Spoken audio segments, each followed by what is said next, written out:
Yes, ebara kawa. Karibu tena kwenye huu mzigo wa Rise Up. Kumbuke kwamba hii ni sehemu ya 13. Sasa katika sehemu iliyopita ebana tulishia pale ambapo Rashidi anaingia kwenye mtihani wake wa kwanza. Je, mafunzo aliyojifunza yatamsaidia katika kazi yake hiyo ya kwanza? Nikakwambia usikose kufuatilia kisa hiki, na hatimaye leo sehemu ya 13 tunapata kuendelea pale tulipoweza kuishia. Langu jina naitwa Uncle J, inapatikana pia Instagram kwa jina hilo la Uncle J Simulizi. Bwana karibu.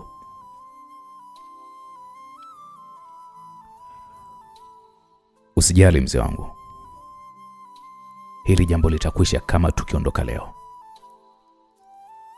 Safi sana.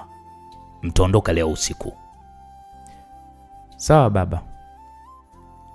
Tukaanza kufanya maandalizi ya safari yetu, huku tukiendelea kujifunza jinsi mji wa Talkal jinsi ulivyokuwa, kwani ndio mara yetu ya kwanza sisi kwenda katika huu mji. Baba, tumezungumza mengi, ila tutaondoka na usafiri gani?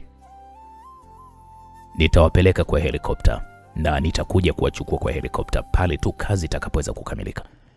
Nitawashusha mpakani, hivyo mnaweza kutembea na kuingia ndani ya huo mji wa Talka. Sawa. Mzee, kumbe unamiliki helikopta? Hapo nilimuuliza mzee Omari, kwa maana ya kwamba katika kipindi chote nilichokaa hapa sikuwahi kumsikia wala sikuwahi kuona helikopta. Ndio, mimi ninamiliki helikopta, ila haiko hapa. Sawa mzee. Majira ya saa 1 za usiku tukaingia ndani ya gari na tukaondoka hili eneo. Tulifika kwenye moja ya mlima ambao leo ndio mara yangu ya kwanza kufika hili eneo. Tukaingia ndani ya pango.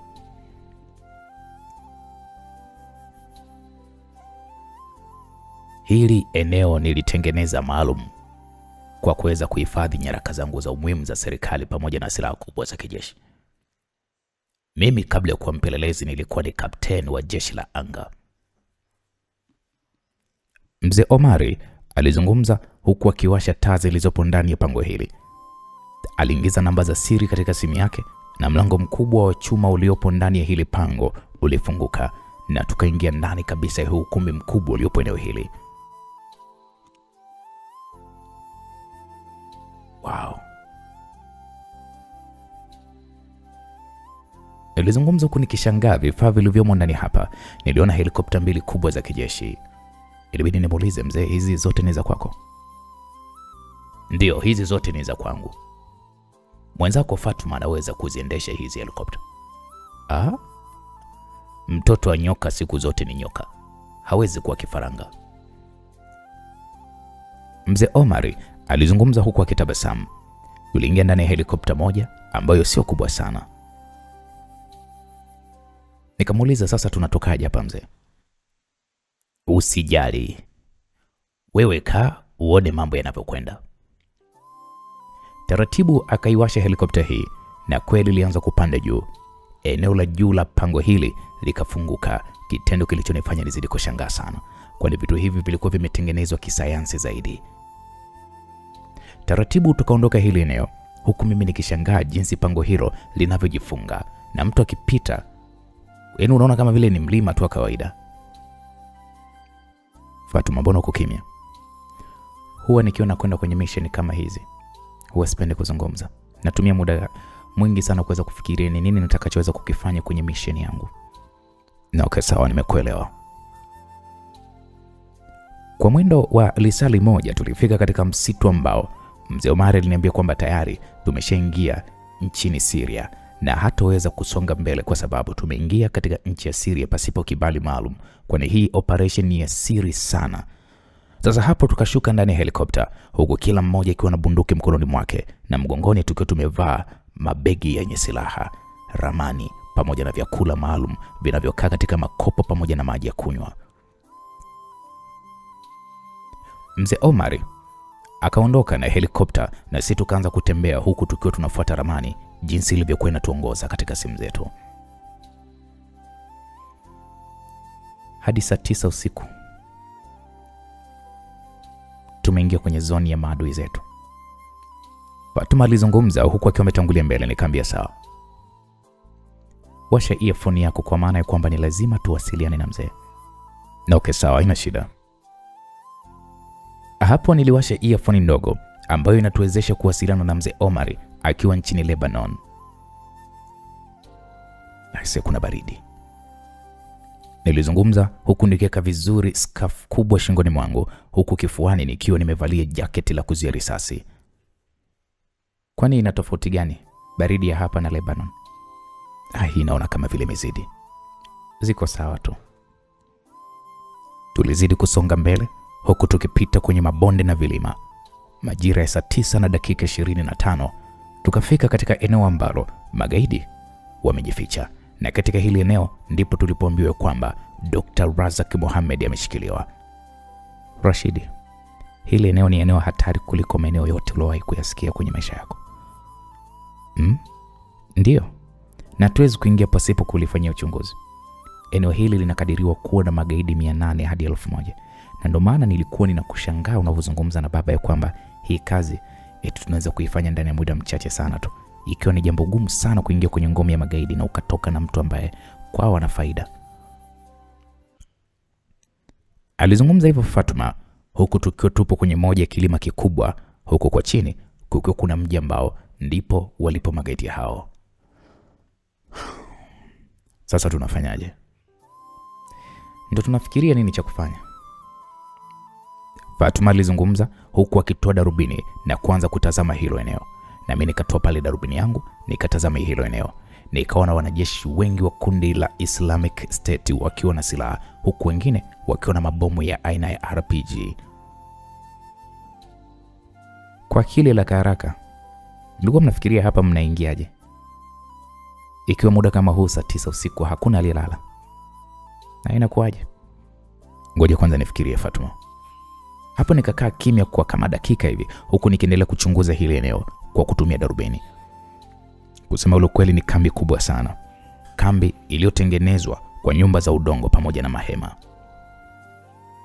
Ukishuka katika mlima mita 70 kabla ya kufika katika hiyo kambi, kuna mabomu ya kutegwa yamechimbiwa ardhini.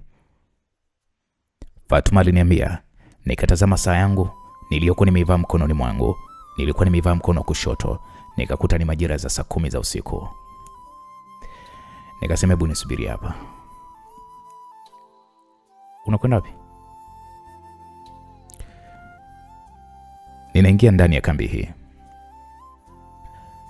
Hakikisha kwamba huondoki hili eneo, nilimwambia Fatuma huku nikivua begi langu mgongoni. Fatuma akaniambia hivyo, uona akili kweli wewe? Fatuma alizungumza kwa ukali kidogo. Nikamwambia akili ninazo, na ndio bana nimekuambia nisubirie hili eneo. Nilizungumza huku nikiwa nimesimama. Nikazikagua bastola zangu 2 nilizokuwa nimezichomeka kiunoni, na zote zilikuwa zipo sawa. Nikakagua kisu changu nilichokuwa nimekichomeka katika buti ya mguu wa kulia. Nilikikuta kiko fresh kabisa. Rashidi, unataka kufanya nini? Hapo nilisikia sauti ya mzee Omar akizungumza kwenye earphone. Nikabidi na kwenda kumchukua Dr. Razak. Fatuma, kama nilivyokuambia nisubiri. Mara baada ya kuzungumza maneno hayo, nilianza kushuka kwa umakini sana, huku nikikatiza katikati ya eneo lenye mabomu yaliyokuwa yametegwa ardhini. Uzuri na jinsi walivyokuwa wamepanga mabomu yao ni kwamba wameacha nafasi ndogo ambazo mtu unaweza kupita bila shida, na kama utakuwa ni mzembe, I say, ukikanyaga bomu moja basi linakulipukia na linakupasua vipande vipande. Rashidi, kweli ni chizi. Fatuma alizungumza na nilimsikia vizuri kwa sababu naye alikuwa amevaa earphone hii. Nilifanikiwa kupita katika hili eneo na nikafika katika fence iliyokuwa imeandikwa kwa maandishi ya Kiarabu, ambayo Kiarabu hicho mimi nakielewa vizuri. Maandishi hayo yalikuwa yanamaanisha ni hatari, yani danger. Nyaya zake zilikuwa ni za shoti. Nilichomoa pale kisu changu ambacho kina pande 2. Upande wa kwanza ni upande wenye makali na upande wa pili umekaa kama msumeno. Nilianza kukata fensi hii ya nyaya za chuma taratibu kabisa kwa umakini wa hali ya juu. Na nikapata pale tundu kubwa tu ambalo linaniwezesha mimi kupita. Nikaingia katika hii kambi. Nikakimbia mpaka kwenye moja ya lori kubwa lililopo eneo hili. Nikaingia chini ya hili lori mara baada ya kuona wanajeshi wawili wakija pale upande wangu. Nikajikausha kimya chini ya hili lori. Wakapita pasipo kuhisi chochote. Nikatoa ramani ndogo iliyokuwa ipo mfukoni mwangu, nikaanza kutazama jengo gani ambalo Dr. Razaki yupo. Kwa bahati nzuri, eneo nililopo ni mbele kabisa ya jengo ambalo Dr. Razaki yupo. Nikachoma pale bastola yangu kiunoni, nikafunga pale kiwambo cha kuzia risasi, na kisha nikasubiri taa kubwa inayozunguka na kumulika ndani ya hii kambi ipite eneo langu. Na kisha taratibu nikatoka chini ya hili lori, nikakimbilia hadi katika mlango wa jengo hili. Nikachungulia ndani, nikaona pale ngazi zinazoelekea chini. Kwa mwendo wa kunyata nikaingia ndani ya hili jengo, nikaanza kushuka kuelekea chini. Nikawaona walinzi wawili wakiwa wamesimama katika hili eneo ambalo lina vyumba vingi tu. Nikawapiga risasi, nikawaua pale pale. Nikamsogelea mmoja, nikachukua funguo nyingi zilizokuwa zinaning'inia kiunoni mwake. Vyumba hivi vyenye mageti ya nondo vinawafungwa wengi mno, wanaume kwa wake, jambo lilonifanya nishangae vibaya mno kutokana na kwamba nina picha ya Dr. Razaki. Sikuona haja ya kuita jina lake, nikaendelea kutazama vyumba hivi. Viko 24 ambavyo kila upande vipo 12. Nilimwona Dr. Razaki akiwa katika chumba cha mwisho kabisa. Nikamuita pale, nikasema, "Hey, Dokta." Nilizungumza huku nikiwa ninapiga magoti chini. Akaniambia, "Nani wewe?" Nikamwambia, "Nimekuja kukuokoa, nyanyuka tuondoke." Nilizungumza huku nikiwa najaribisha kila funguo mpaka nikapata funguo ya huu mlango. Nikaufungua na Dr. Razaki akatoka. Nikamwambia, "Kaa nyuma yangu." Dr. Razaki akakaa nyuma yangu. Hapo tukaanza kutembea kuelekea mlangoni kwa umakini mkubwa mno. Msichana mmoja akasema, "Kaka, na sisi tuokoe." Msichana huyu alikuwa amekondeana kwa kukosa chakula. Alizungumza kwa sauti ya unyonge huku akinitazama usoni mwangu. Nilishusha kwanza pumzi huku nikiwatazama kwenye chumba walichukua mifungiwa. Wapo wasichana wasiopungua 18. Nikasema, "Ninarudi kwa ajili yenu." Nilimwambia huyu msichana huku nikizidi kusonga mbele. Tukafika mlangoni, nikachungulia nje. Nikaona kuna askari wakiendelea na harakati zao za ulinzi. Nikamwambia, "Dokta, unaona lile gari pale?" Akasema, "Ndio." Nikamwambia, "Kimbia hadi pale, ukabiringike uingie chini ya lile lori." "Sawa, sawa." Hapo Dr. Razaki akakimbia kwa kasi, akatii kama nilivyokuwa nimemwagiza, na mimi nikakimbia nikabiringita nikaingia chini ya hili lori. Wale wasichana mule ndani wanateseka sana. Nikamwambia, "Kazi yangu ni kuja kukuokoa wewe tu. Hao wengine mimi siwezi kuokoa." Unaona hali halisi jinsi ilivyo hapa? "Ndio." "Kuna ile fence pale, unaiona? Kuna lile tundu pale, umeliona pia?" "Ndio, nimeliona." "Ule waya una shoti ya umeme. Kimbia hadi pale, upenye kwa umakini, usiuguse ule waya." "Sawa, sawa." Hapo Dr. Razaki akatoka ndani ya hili gari, akaanza kukimbia hadi katika fence hiyo ambapo nilikuwa nimetengeneza tundu. Akapenya kwenye huo waya, na kisha nami nikamfuata kwa nyuma, tukaanza kupandisha kilima hiki. Nikamwambia, "Hakikisha kwamba ninapopita mimi na wewe ndio unapita. Hapa ardhini kuna mabomu yamefukiwa." "Sawa, sawa." Basi Dr. Razaki kanishika pale shati kwa nyuma, tukaanza kupandisha huu mlima kwa umakini mkubwa mno. Dr. Razaki akasema, "Mungu wangu." Nikamwambia, "Nini?" Hapo nilizungumza kuna geuka nyuma, akasema, "Nimekanyaga bomu." Shit. Wajua nilishtuka sana huku nikimtazama Dr. Razaki usoni mwake. Nikautazama mguu wake wa kulia ambao ndio ulikuwa umekanyaga bomu hilo. Nikaita Feti. Akasema, "Nakusikia." Nikamwambia, "Unatuona?" Akasema, "Ndio." Nikamwambia, "Tulinde." Feti akaniambia, "Usijali." Yaani inamaanisha hapo ni Fatuma huyo. Nilizungumza huku taratibu, ni sasa ikabidi mimi nichuchumae. Nikatoa pale kisu changu mfukoni na taratibu nikaanza kuchimbua kuzunguka hili bomu. Bomu ambalo endapo huyu dokta tanyanyua tu mguu, sote tunalipuka. Kutokana na giza, ikanilazimu kuwasha tochi ndogo niliyokuwa nayo mfukoni. Nikasema, "Feti, mimi sielewi hili bomu inakuaje kwaje." "Kivipi?" Nikabidi na nyaya 6. 2 ni za blue, 2 ni njano na 2 ni nyekundu. "Baba, hilo ni bomu? Hasa kama ni bomu la aina gani? Hata mimi mwenyewe sijui. Hapa nyaya gani sasa ya kukata sielewi." "Baba, unanisikia?" "Ndio, nakusikia." "Rashidi, hebu piga picha hilo bomu." Hapo nikatoa simu yangu mfukoni, nikapiga picha na kisha nikamtumia mzee Omari pamoja na Fatuma. King'ora cha hatari kilichoanza kusikika katika kambi ya magaidi kikanishtua sana na kumfanya Dr. Razaki kuanza kutetemeka. "Mungu wangu, wamejua tumetoroka." Dr. Razaki alizungumza kwa kitetemeka mwili mzima. Nikamwambia, "Usitetemeke sasa. ukitetemeka hapa tutalipuka ujue. Hapo nilizungumza kwa ukali huku nikianza kusikia milio ya risasi nyuma yetu. Nikasema shit. Kata waya wa blue. Hapo nilisikia sauti ya mzee Omari. Nikasema zipo mbili sasa, zipi nikate? Akasema kata zote. Nikakata kwa haraka huku milio ya risasi ikiwa inaendelea kurindima na Fatuma ndiye alikuwa anajibu mashambulizi hayo. Nikahesabu pale 1, 2. Jasho linanitoka kweli kweli 3. Nikamhesabia Dr. Razaki kunyanyua ule mguu na kweli akafanya hivyo. Nikafumba macho kwa sekunde kadhaa huku nikiwa nasikilizia kama bomu hilo litalipuka.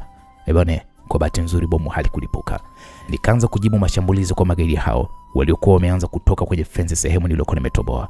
Bwana, safari hii sikutembea tena bali ni kukimbia kwa ajili ya kuyaokoa maisha yetu.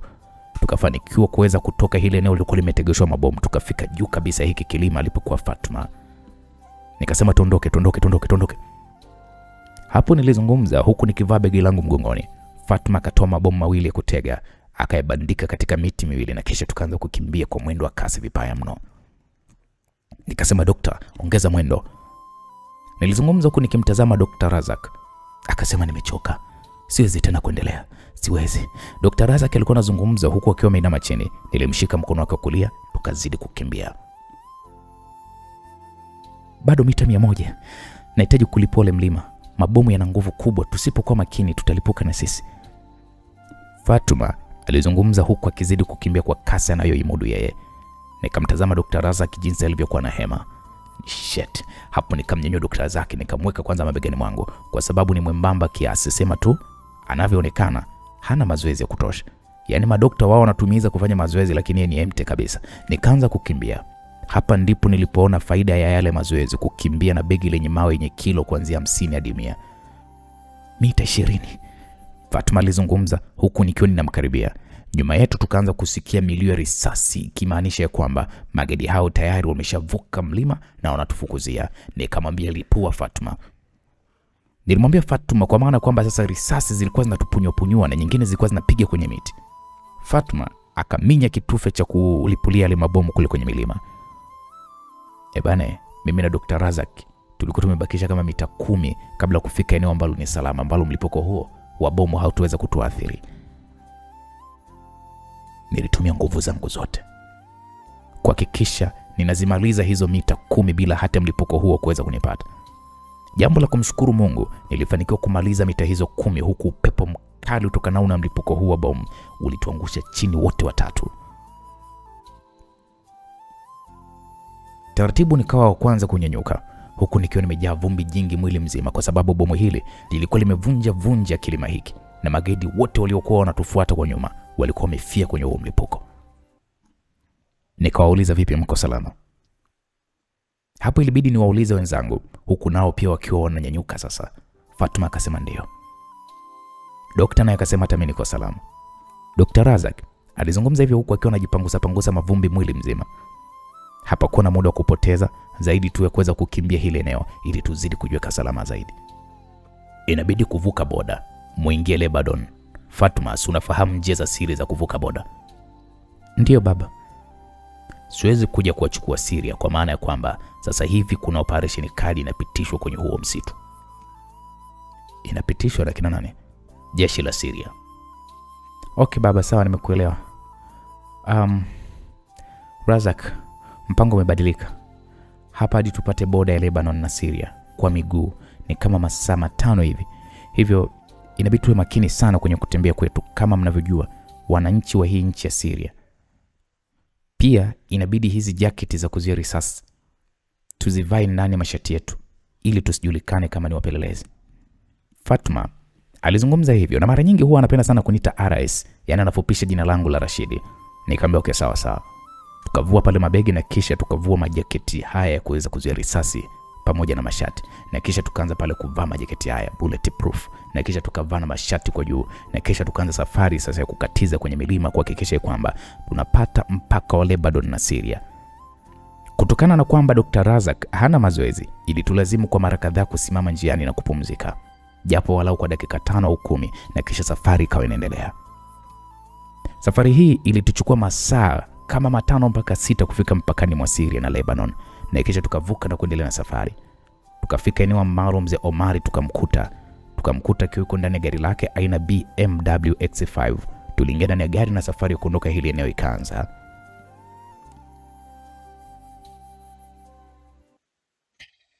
Wanalalamika sana. Akina nani baba? Serikali ya Syria inalalamika kwa mlipuko mkubwa uliotokea kwenye mlima wake. Umesababisha maafa makubwa sana, ikiwamo kulipuka kwa volkano. We, unataka kutuambia kwamba volkano lilipuka kwenye ule mlima? No, milima jirani. Kwa maana kama mnavyotambua, ule mtetemesho wa bomu haukuwa mdogo kabisa, ulipelekea baadhi ya miamba katika milima ya jirani kupasuka na volkano ikapasuka, ila sio kubwa sana. Kazi kweli kweli. Dr. Razak, mimi naitwa Omari na hawa ni vijana wangu. Huyu anaitwa Fatma na huyu anaitwa Rashidi. Tulipewa kazi ya kukuokoa na jambo la kumshukuru Mungu ni kwamba kazi imekamilika ndani ya muda ambao tulikuwa tumeagizwa na serikali. Ninawashukuru sana. Allah yeye mwenyewe ndiye atakayeweza kuwalipa. Amen. Je, umewapatia chochote magaidi? Walinilazimisha kutoa formula kutengeneza nyuklia, ila sikuweza kueleza ukweli. Nilichoeleza ni kitu cha tofauti. Hivyo walinihifadhi ili asubuhi waweze kuniingiza kwenye chumba cha kutengenezea hiyo nyuklia. Ila kwa bahati nzuri mmeweza kuniokoa. Kiukweli nawashukuru sana. Watu wa kuwashukuru ni serikali yetu, kwani wanajua umuhimu wako. Hata nyinyi kwa sababu mlihatarisha maisha yenu kwa ajili yangu. Wala usijali Dr. Razak. Naam. Tulifika nyumbani kwa mzee Omari, yalikuwa ni majira ya saa 4 za asubuhi. Tulipata pale kifungua kinywa kwa pamoja na daktari huyo. Mjiandae kwa maana kwamba tunampeleka dokta mjini Beirut. Wow. Mzee wangu, kwa hiyo leo mimi narudi mjini? Ndio unarudi. Na pia unaweza ukaitumia simu yako sasa. Nenda pale chumbani kwangu, kuna drawer ya kabati. Drawer ya chini upande wa kushoto kwako, fungua utakuta laptop yako pamoja na simu yako. Nashukuru sana tena sana mzee wangu. Hapo nilizungumza kwa furaha sana, kwani toka nije hapa kusema ule kweli sikupata kabisa muda wa kuweza kuwasiliana na mke wangu wala hata familia yangu.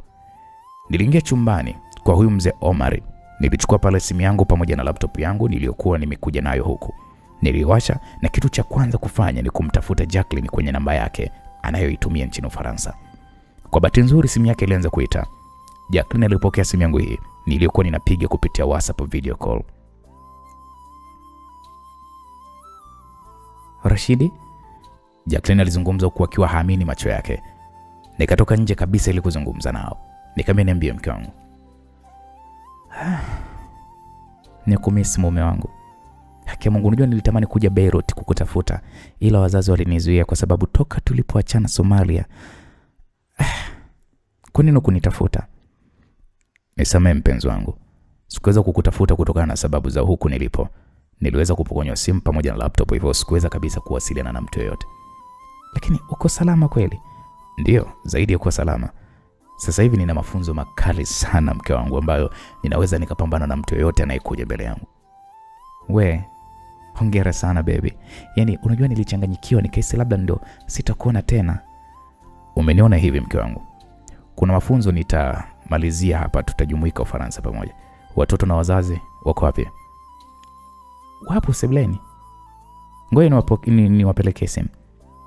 Jacqueline alizungumza kwa furaha kubwa mno. Akatoka katika chumba ambacho tulikuwa tunalala. Mama ni Rashidi, ongea naye. Jacqueline alizungumza na kisha akasimama pamoja na mama. Mama alianza pale kumwagika na machozi na kunifanya nami nianze kulengwa na machozi. Ndani ya dakika kama 5, mama hakuweza kuzungumza chochote zaidi ya kunitazama, kwani ni mwaka wa 3 huu hatujapata kuonana, jambo ambalo sio la kawaida. Mamangu aliniuliza, "Mwanangu uko salama?" Mama alizungumza huku akijipangusa machozi usoni mwake. Nikamwambia, "Ndio mama. Nipo salama mama." Waone wanao. Muangalie Shamsa. Amekuwa mdada sasa. Mama akawawekea simu Shamsa na wadogo zake wa kiume ambao ni mapacha. Shamsa akaniambia, "Baba, ulikuwa wapi? Nimekutafuta sijakuona siku zote hizo." Shamsa alizungumza kwa furaha. Hakika Shamsa anafanana sana na mama yake na amekuwa ni binti mkubwa, na jinsi alivyo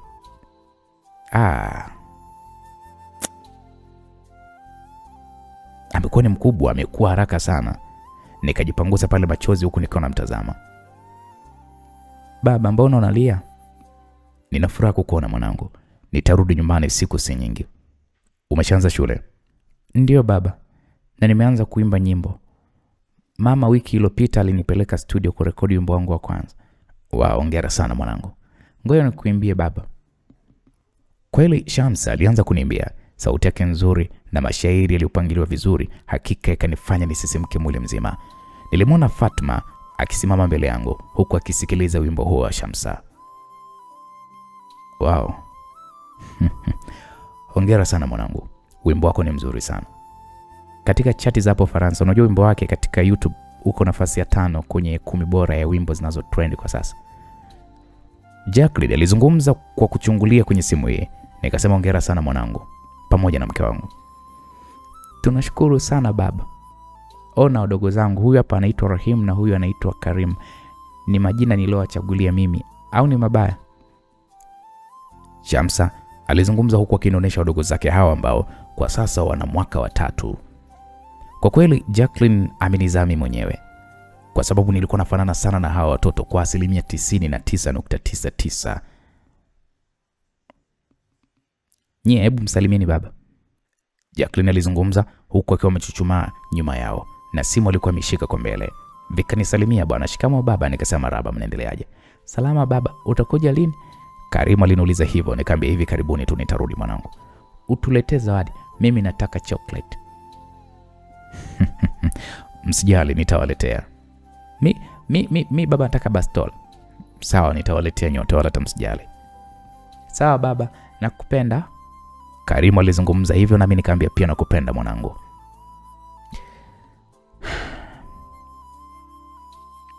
Rashidi, ndio mke wangu. Kusema ule kweli, unajua umebadilisha maisha yangu. Umenifanya kuwa mwanamke wa furaha sana kwenye maisha yangu. Wanao wanafanana sana na wewe. Huwa kila ninapowatazama basi ninajisikia amani na kuona kama vile upo karibu yangu mume wangu. Tafadhali hebu jilinde na uweze kurudi salama. Mungu akibariki, nikitoka huko Lebanon moja kwa moja nitarudi Ufaransa. Vipi baba, yuko wapi? Mbona sijamuona? Baba amesafiri, yuko kwenye mkutano wa wafanyabiashara huko Barcelona, Spain. Ana ulinzi wa kutosha kweli? Yeah. Pia ile video yako niliweza kuikabidhisha kwa serikali ya Marekani. Ikachunguzwa na kugundulika ya kwamba zile tuhuma ni za uongo. Hivyo mashtaka yote kuhusiana na ugaidi yamefutwa. Hivyo Don bado anaendelea kusakwa na serikali ya Marekani. Sasa nashukuru sana mke wangu. Ni jukumu langu kipenzi kukutetea kwenye kila jambo. Wewe ni wa kwangu na mimi ni wa kwako. Kama ni kuanguka tutaanguka pamoja, na kama ni kunyanyuka tutanyanyuka pamoja baby. Nashukuru sana kipenzi. Nakupenda sana Jacqueline. Nakupenda pia Rashid. Hapo sasa Fatuma huku akanionyesha ishara ya muda, yani akimaanisha muda wa kujiandaa umewadia. Nikampa ishara ya dakika moja kwamba namalizia kuzungumza na mke wangu. Fatuma akaninyoshia dole gumba. Sasa pale nikamwaga Jacqueline, nikamwambia kipenzi, naomba nizungumze na mama dakika moja. Inabidi nikate simu. Okay, sawa. Mama. Mwanangu. Unaendeleaje kwanza? Mimi kiukweli namshukuru Mungu, niko na wajukuu zangu hapa wananiliwaza tu. Shamsa siku hizi amekuwa ni maarufu, basi ni waandishi wa habari tu ni fulu kumfuatilia. Ni jambo zuri kwa namna moja. Lakini hakikisheni kwamba anakuwa yupo kwenye misingi na heshima kueleweka. Najua amekuwa kwenye nchi yenye utandawazi, ila utandawazi usije kumharibu. Wala hata usijali mwanangu Rashidi. Shamsa anakuwa kwenye maadili ya Kiislamu na anasali sala zote 5. Kiufupi hata mke wako naye sasa hivi amekuwa ni Muislamu na anaelewa dini ya Kiislamu. Nashukuru sana mamangu na nakupenda, na pia pole kwa kipindi chote cha kukaa mbali na wewe. Mwanangu, wala hata usijali. Jacqueline alitueleza kila kitu. Hakikisha tu unaifanya kazi yako vizuri. Usijali mama. Basi nikipata muda nitawasiliana na nyinyi. Sawa. Baby. Kipenzi Jacqueline, naomba uendelee kuangalia watoto vizuri. Usijali, wako mikono salama. Hebu mpatie simu Shamsa. Shamsa. Baba. Nakuomba usome sana. ujitahidi sana kwenye masomo yako na uwe mtu mkubwa sana. Sawa mwanangu? Ndiyo baba, nitafanya hivyo. Hata matokeo yaliyopita nimekuwa mtu wa kwanza darasani. Safi sana, basi baadaye mpatie simu mama. Mke wangu, tutawasiliana. Okay, sawa kipenzi, nakupenda sana Rashid wangu. Na nakupenda. Nakupenda pia Jacqueline. Hapo nilikata hii simu huku nikiwa nimejawa na furaha kubwa mno. Rashid huyo alikuwa anakuimbia ni mwanao? Ndio. Unajua wimbo wake ni juzi tu nimeudownload kwenye simu yangu. Haki ya Mungu, sio hapa. Usikilize. Fatuma alinisikilizisha wimbo wa Shamsa uliokuwa unaitwa Auldu. Kwa kweli kwenye maisha yangu sikutarajia kama itakuja kutokea siku nitapata mtoto anayeimba kwa kiasi hiki. Na istosho wimbo wake umefika hadi huku Lebanon, basi ni jambo kubwa sana kwenye maisha ya mwanangu. Hongera sana kwa kuona mtoto mwenye kipaji cha kama, yani mwenye kipaji kama huyo. Nashukuru sana. Mungu mwenyewe ndo anayejua namna ya kuwapandisha watu kutoka chini hadi juu. Kiukweli nimefurahi sana. Hapo msikilizaji, tulizungumza huku tukiingia ndani. Jamani, hebu jiandaeni. Inabidi by saa 8 ndio tumeshafika Beirut. Hebu mtolee Rashidi ile suti niliyorudi nayo jana. Suti? Hapo nilishangaa kidogo, kwani sikuona hiyo suti. Ndio, jana nilikununulia suti na viatu vipya. Hapo Fatuma akaingia chumbani kwa baba yake na kisha akatoka akiwa na mfuko wa kuhifadhia suti pamoja na viatu vyeusi. Nikamwambia nashukuru sana mzee wangu.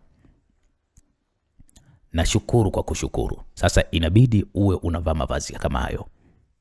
Nikasema sawa baba. Hapo nikaelekea katika nyumba ninayoishi. Nikakoga, nikavaa hii suti nyeusi na shati jeupe. Nilisimama kwenye kioo, nilijitazama jinsi nilivyokuwa nimependeza. Na uzuri, nilikuwa nimeshazitoa ndevu za bandia pamoja na mboni za bandia na nilikuwa naishi kwenye sura yangu sasa halisi. Nikajipiga pale picha kadhaa, nikamtumia pale Jacqueline. Nikakuta akiwa amenitumia picha za familia zangu. Nikarudi kwenye chumba cha mzee Omar, nikamkuta Fatuma naye akiwa amevalia suti nyeusi iliyokuwa imempendeza kikweli kweli. Mzee Omar akatoka chumbani kwake, akanipatia funguo pamoja na vitambulisho viwili vyenye picha yangu. Akaniambia hii ni leseni yako ya udereva. Hiki ni cheti chako cha utaifa. Huko njiani tunaweza tukasimamishwa na kukaguliwa na ukakosa hivi vitu. Nikasema ina maana kwamba mimi nimekuwa raia wa Lebanon.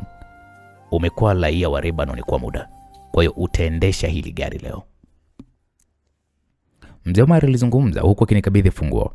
Tukatoka nje na sote wanne tukaingia ndani ya gari. Hebu ngoja kwanza. Mmebeba silaha? Mimi sijabeba bastola yangu. Fatuma alizungumza huku akishuka katika gari. Na mimi nikasema hata mimi mzee sijabeba. Nilizungumza huku nikishuka kwenye gari, nikaelekea chumbani kwangu, nikabeba bastola zangu zote mbili. Moja nikaichomeka kiunoni na nyingine nikaichomeka kwenye socks na kisha nikarudi ndani ya gari. Yaani mmekuwa wazembe kiasi hiko, si ndio? Baba, tulijua tunakwenda kula bata. Yaani kumbe yani bado kazi inaendelea. Fatuma alizungumza kwa furaha. Mimi niliwasha gari na safari kuelekea kwenye jiji la Beirut ilianza. Hivi baba tunaelekea wapi? Fatuma aliuliza huku safari kizidi kusonga mbele. Tunaelekea kwenye ofisi za usalama wa nchi. Okay, sawa. Kweli tukatumia masaa mawili kufika Beirut na mzee Omar alinielekeza mpaka tukafika katika makao makuu ya kitengo cha usalama wa hapa Beirut. Moja kwa moja tukaingia katika jengo hili kubwa. Mzee Omar akaonyesha pale kitambulisho chake na kisha tukakubaliwa kuingia. Tulishuka ndani ya gari, tukapokelewa na wazee wawili wenye mvi huku wakiwa na walinzi wanne. Mmoja wa walinzi hawa nikamkumbuka vizuri, ni mume wa Leila, mwanamke niliyekutana naye kwenye ndege. Nikamtazama jamaa huyu kwa macho makali sana, unajua mpaka nikajishtukia na kichwani mwangu nikaanza kukumbuka mateso ambayo mke wake alikuwa ananisimulia. Nitaondoka tu na mke wako. Nilizungumza hivyo kimoyomoyo huku nikijiapiza kwamba ni lazima nitimize ahadi yangu ya kuondoka na Leila nchini hapa Lebanon, na kiasi cha dola 100,000 nitakachopewa na mzee Omar nitamsaidia kwa ajili ya kuanzisha maisha yake mapya katika nchi ambayo tutakwenda. Mkuu, vipi huyu kijana wako? Mbona ananiangalia sana? Hapo mume wa Leila Naona kabisa uvumilivu ulimshinda na alijikuta akimuuliza mzee Omar na kuwafanya watu wote kuniangalia mimi. Tukaondoka eneo hili na kuingia ndani ya jengo hili ambalo lina wafanyakazi wengi. Tukatambulishwa pale kwa baadhi ya wakuu wa kitengo hiki na kisha mimi na Fatuma tukatoka nje na kumwacha mzee Omar ofisini akiendelea kuzungumza na wakuu wenzake.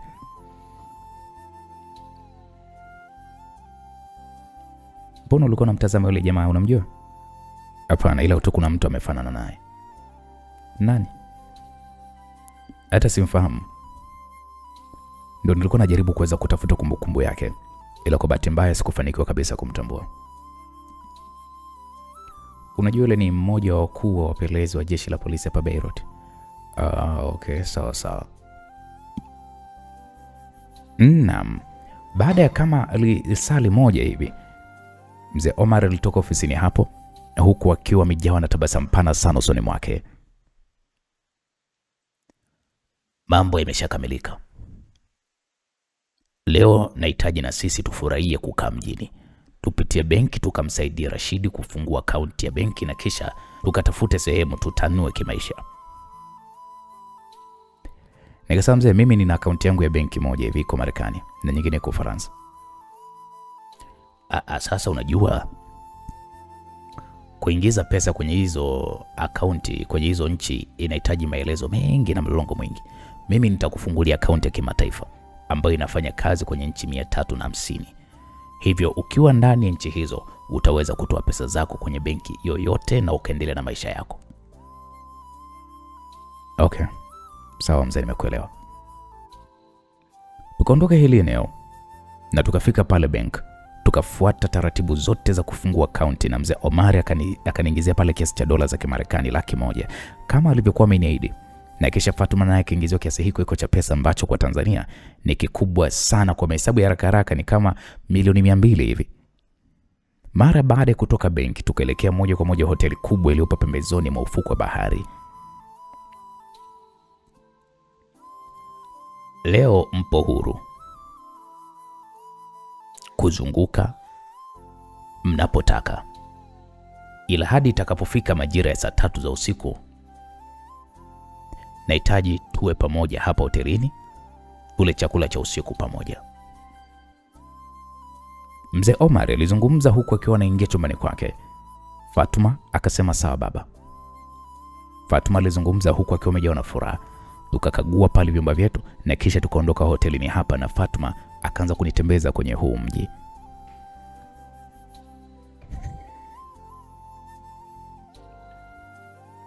Kwa nini huhitaji kuishi bila mwanaume?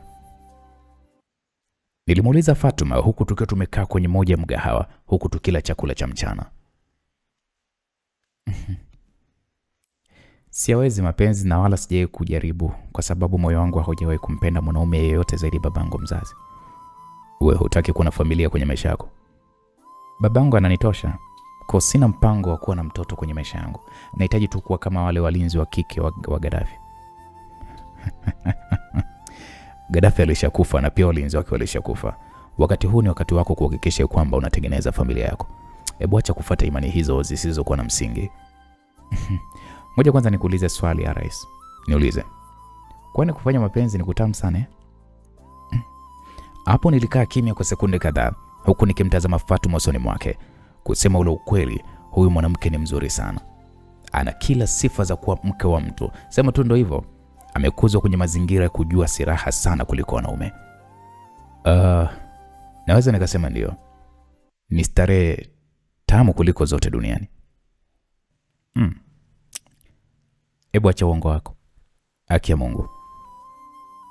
Tujaribu. Umesema? Tujaribu. Mimi na wewe nione huo utamu. Sasa wewe ni dadangu na mzee akijua nitamkera sana. Atajuaje ikiwa ni siri? Na siri hiyo ni kwangu mimi na wewe peke yangu au wewe ndio utakwenda kumwambia? Hapana, sitamwambia. Basi tujaribu. Ila ni leo tu. Siku nyingine sitotaka tena. Fatuma alizungumza kwa sauti iliyojaa ushawishi. Nilimkubalia. Mara baada ya kumaliza kupata chakula cha mchana, tukatafuta pale hoteli na kisha tukaingia ndani ya chumba tulichokuwa tumekikodesha. Haya, niambie tunaanzaje? Ina maana huyu hajawahi kuangalia hata zile video za ukubwa huyo. Hapo unajua nilijiuliza kimoyo huku nikimtazama Fatuma usoni mwake. Nilimvuta karibu yangu na kisha nikamkumbatia. Taratibu nikaanza pale kumpiga mabusu. Kwa mara ya kwanza macho yalimtoka, ila baada ya dakika kama moja hivi alianza kufumbua macho yake huku akiwa anasikilizia utamu wa hiki nilichokuwa namfanyia. Nilianza kumtoa koti lake la suti na kisha nikamvua shati lake pamoja na nguo yake ya ndani. Nikazichomoa bastola zote, nikaziweka mezani huku naye akichomoa bastola yake na kuiweka mezani. Nilitoa koti langu la suti pamoja na shati na kisha nikamlaza. Taratibu nikaanza pale kuendelea kumwandaa. Fatuma alizidi kutoa miguu ya kimahaba, basi nikamalizia pale kumtoa na. Nikamwambia vipi niendelee? Ndio, endelea, najisikia raha. Fatuma alizungumza kwa sauti ya mahaba, basi na mimi nikaendelea kumtoa taratibu na kisha taratibu nikaanza pale taratibu, nikaendelea pale kufanya taratibu na taratibu. Ndani ya dakika 15 hivi za kumwanda taratibu mpaka akawa yuko taratibu. Basi nikatoa pale sura taratibu. Fatuma kitu cha pekee ambacho ninakiepuka ni kuto kusababisha akashika mimba. Mpaka tunamaliza ule mtanange, Fatuma alinikumbatia huku safari hii akinipiga mabusu kweli kweli. Tukakumbatiana kwa dakika kadhaa pasipo hata kuachiliana. Fatuma kaniuliza, "Kwa nini hukunipatia siku zote?" Fatuma alilalamika huku akiwa amejilaza kifuani mwangu. Nikamwambia sheria baba yako pamoja na sheria zako zilinifanya nisihamishie mawazo yangu ya kihisia. Nikakuchukulia kama dada yangu wa kuzaliwa tumbo moja. Sasa unaondoka vitu kama hivi, mimi nitapewa na nani sasa? Ila sio umesema ni mara moja. Mimi nilikuwa nadhani ni vitu vya kawaida tu. Kumbe ni raha ya ajabu hivi sijapata kuiona. Babangu aliniambia endapo nitakutana na mwanaume kimwili nitakufa. Alikwambia lini? Kipindi nina umri kama miaka 16 hivi. Nesa alikwambia ili uweze kutunza usichana wako. Nimejisikia raha wewe. Baada ya kupumzika kama lisaa, tukapiga pale mechi ya mzunguko wa pili. Mechi hii kidogo Fatuma alianza kupata ujuzi na akazidi kujisikia raha ya mtanange mpaka tunamaliza. Fatuma akawa amenimwagia sifa nyingi sana. Kutokana na kwamba tayari ni saa 1 usiku, tukaoga haraka tukarudi hotelini tulipokuwa tumemwacha mzee Omari, huku tukijikausha, yani kana kwamba hakuna kilichokuwa kimeendelea kati yetu. Tulijumuika kwa pamoja kupata chakula cha usiku. Rashid, vipi? Umeuonaje mji wa Beirut? Ya, ni mzuri kusema ukweli na una watu wengi. Ya, unajua ni mji mzuri kimajengo, ila watu wanaoishi ndani ya huu mji ni hatari sana. Matukio yao ni kigaidi kila mara. Baba, ila leo nimemtembeza sana Rashidi, hadi amefurahi. Ya, kusema ukweli mimi nawashukuru sana kwa kila jambo ambalo mmenifanyia kuanzia ile siku ya kwanza. Kusema ukweli sikutarajia wala kutegemea kwamba maisha yangu ya hapa yatakuwa ni yenye furaha. Sisi ni watu wa karimu sana. Na pia ni watu wa hatari sana. Ila umeishi nasi kwa amani na umefuata masharti yetu, basi Mungu azidi kutuongoza kwenye kila jambo. Amina mzee wangu. Lakini mzee, mimi naombi moja la mwisho. Ombi gani hilo? Naomba unifundishe kuendesha helikopta.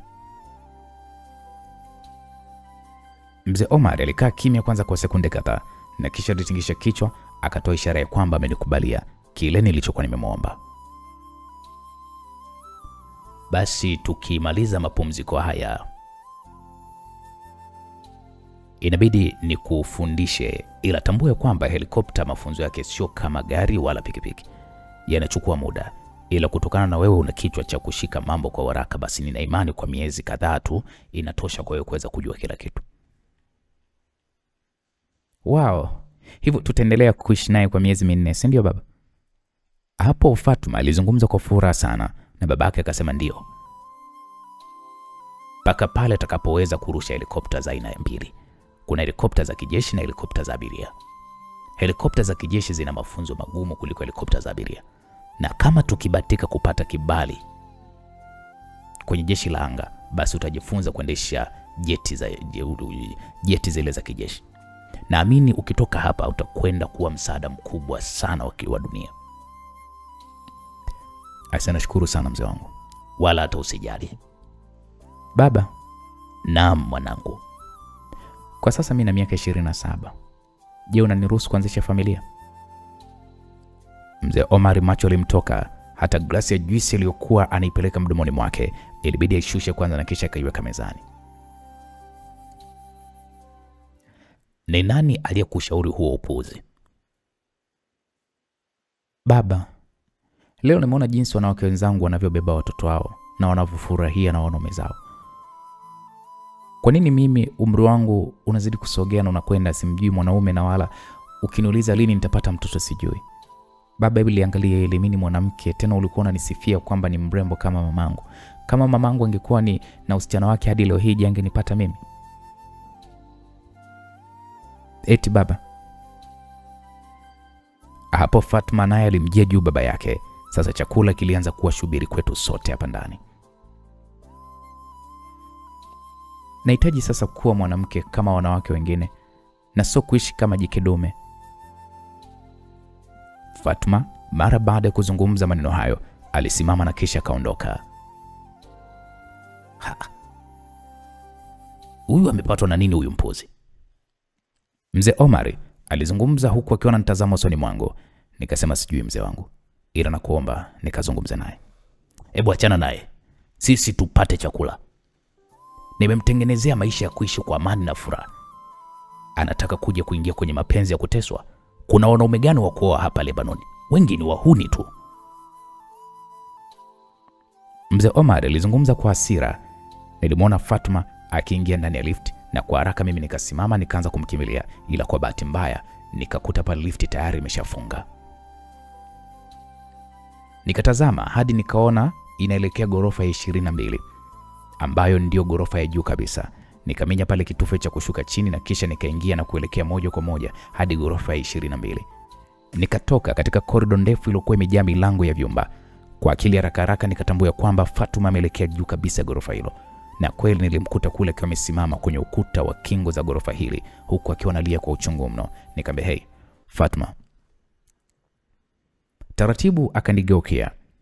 Akanikimbilia na kunikumbatia kwa nguvu huku akiendelea kulia. "Kwa nini baba ananifanyia hivi mimi?"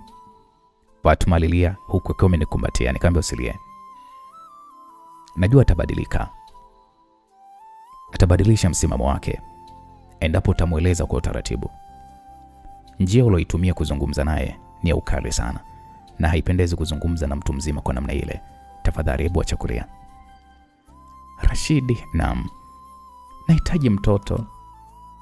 Nahitaji mtoto kutoka kwako, na hii ndo itakuwa njia pekee ya kumfunga mzee kinywa chake." Taratibu nikamwachia Fatma huku nikimtazama machoni mwake.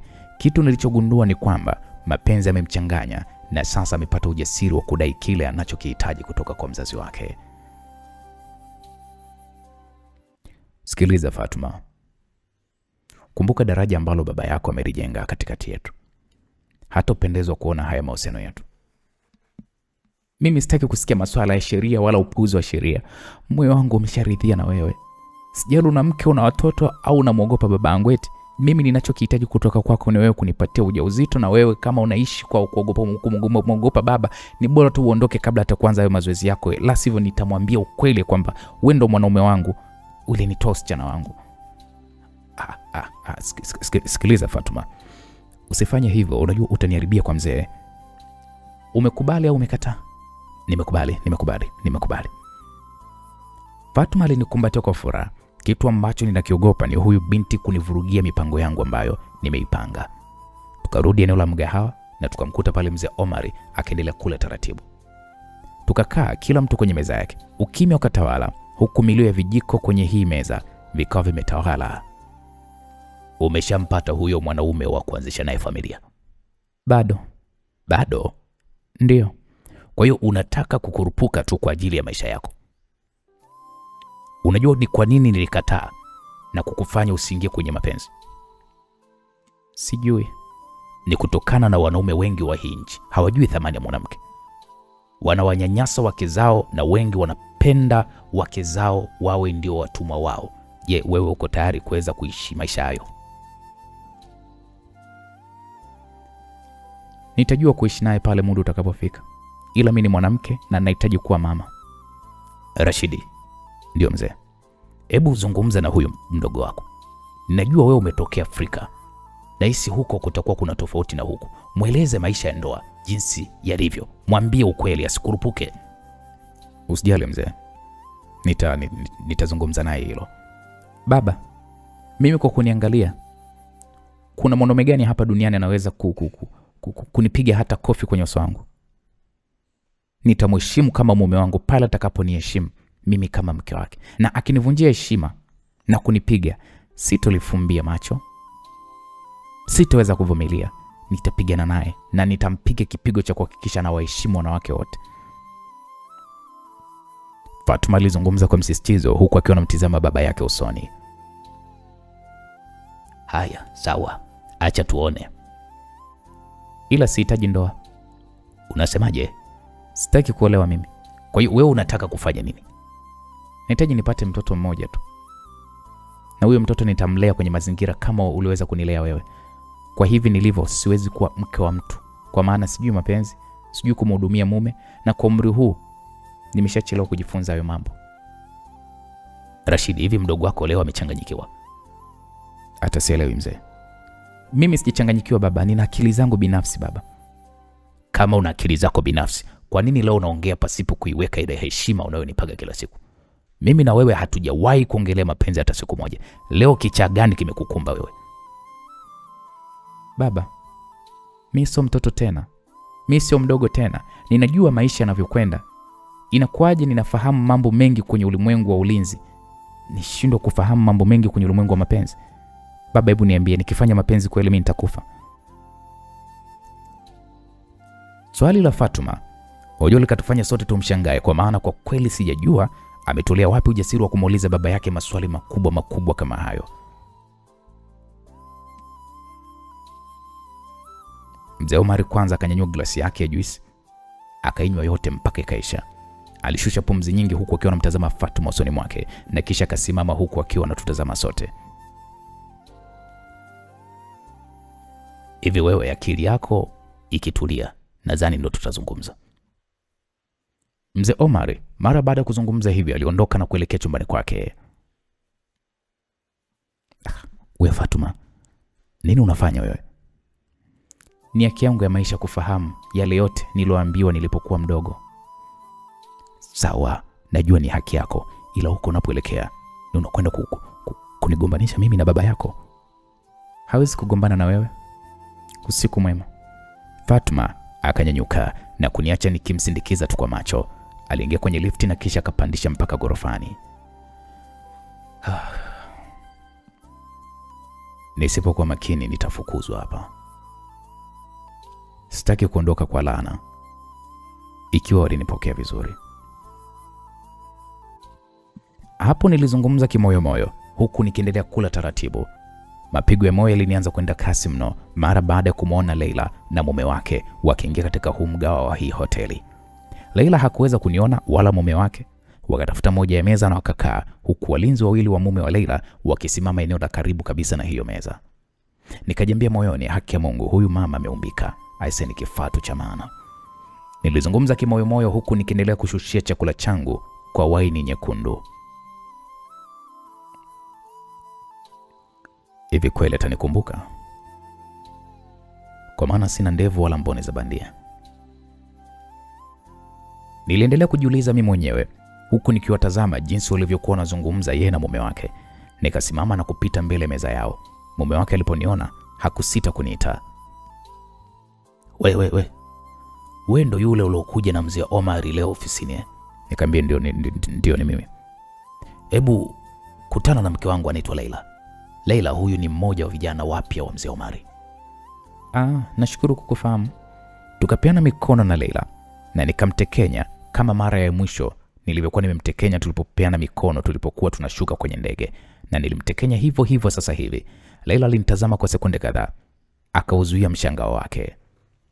Wewe kijana, hapa hotelini unafanya nini? Ndipo tulipokuja kupumzika. Okay, sawa sawa. Unajua mzee alitueleza sifa nyingi sana juu yako na alituambia wewe ndo uliingia kwenye kambi ya jeshi na ukafanikiwa kumtoa daktari. Ya, ni mimi. Ile operation ilipewa siku 3 ila nyinyi mmeifanya kwa masaa. Hongera sana kijana. Nashukuru sana. Sawa, karibu chakula cha usiku. Mimi tayari nimeshakula, asante. Hapana bwana, hebu kaa bwana nikununulie hata kinywaji.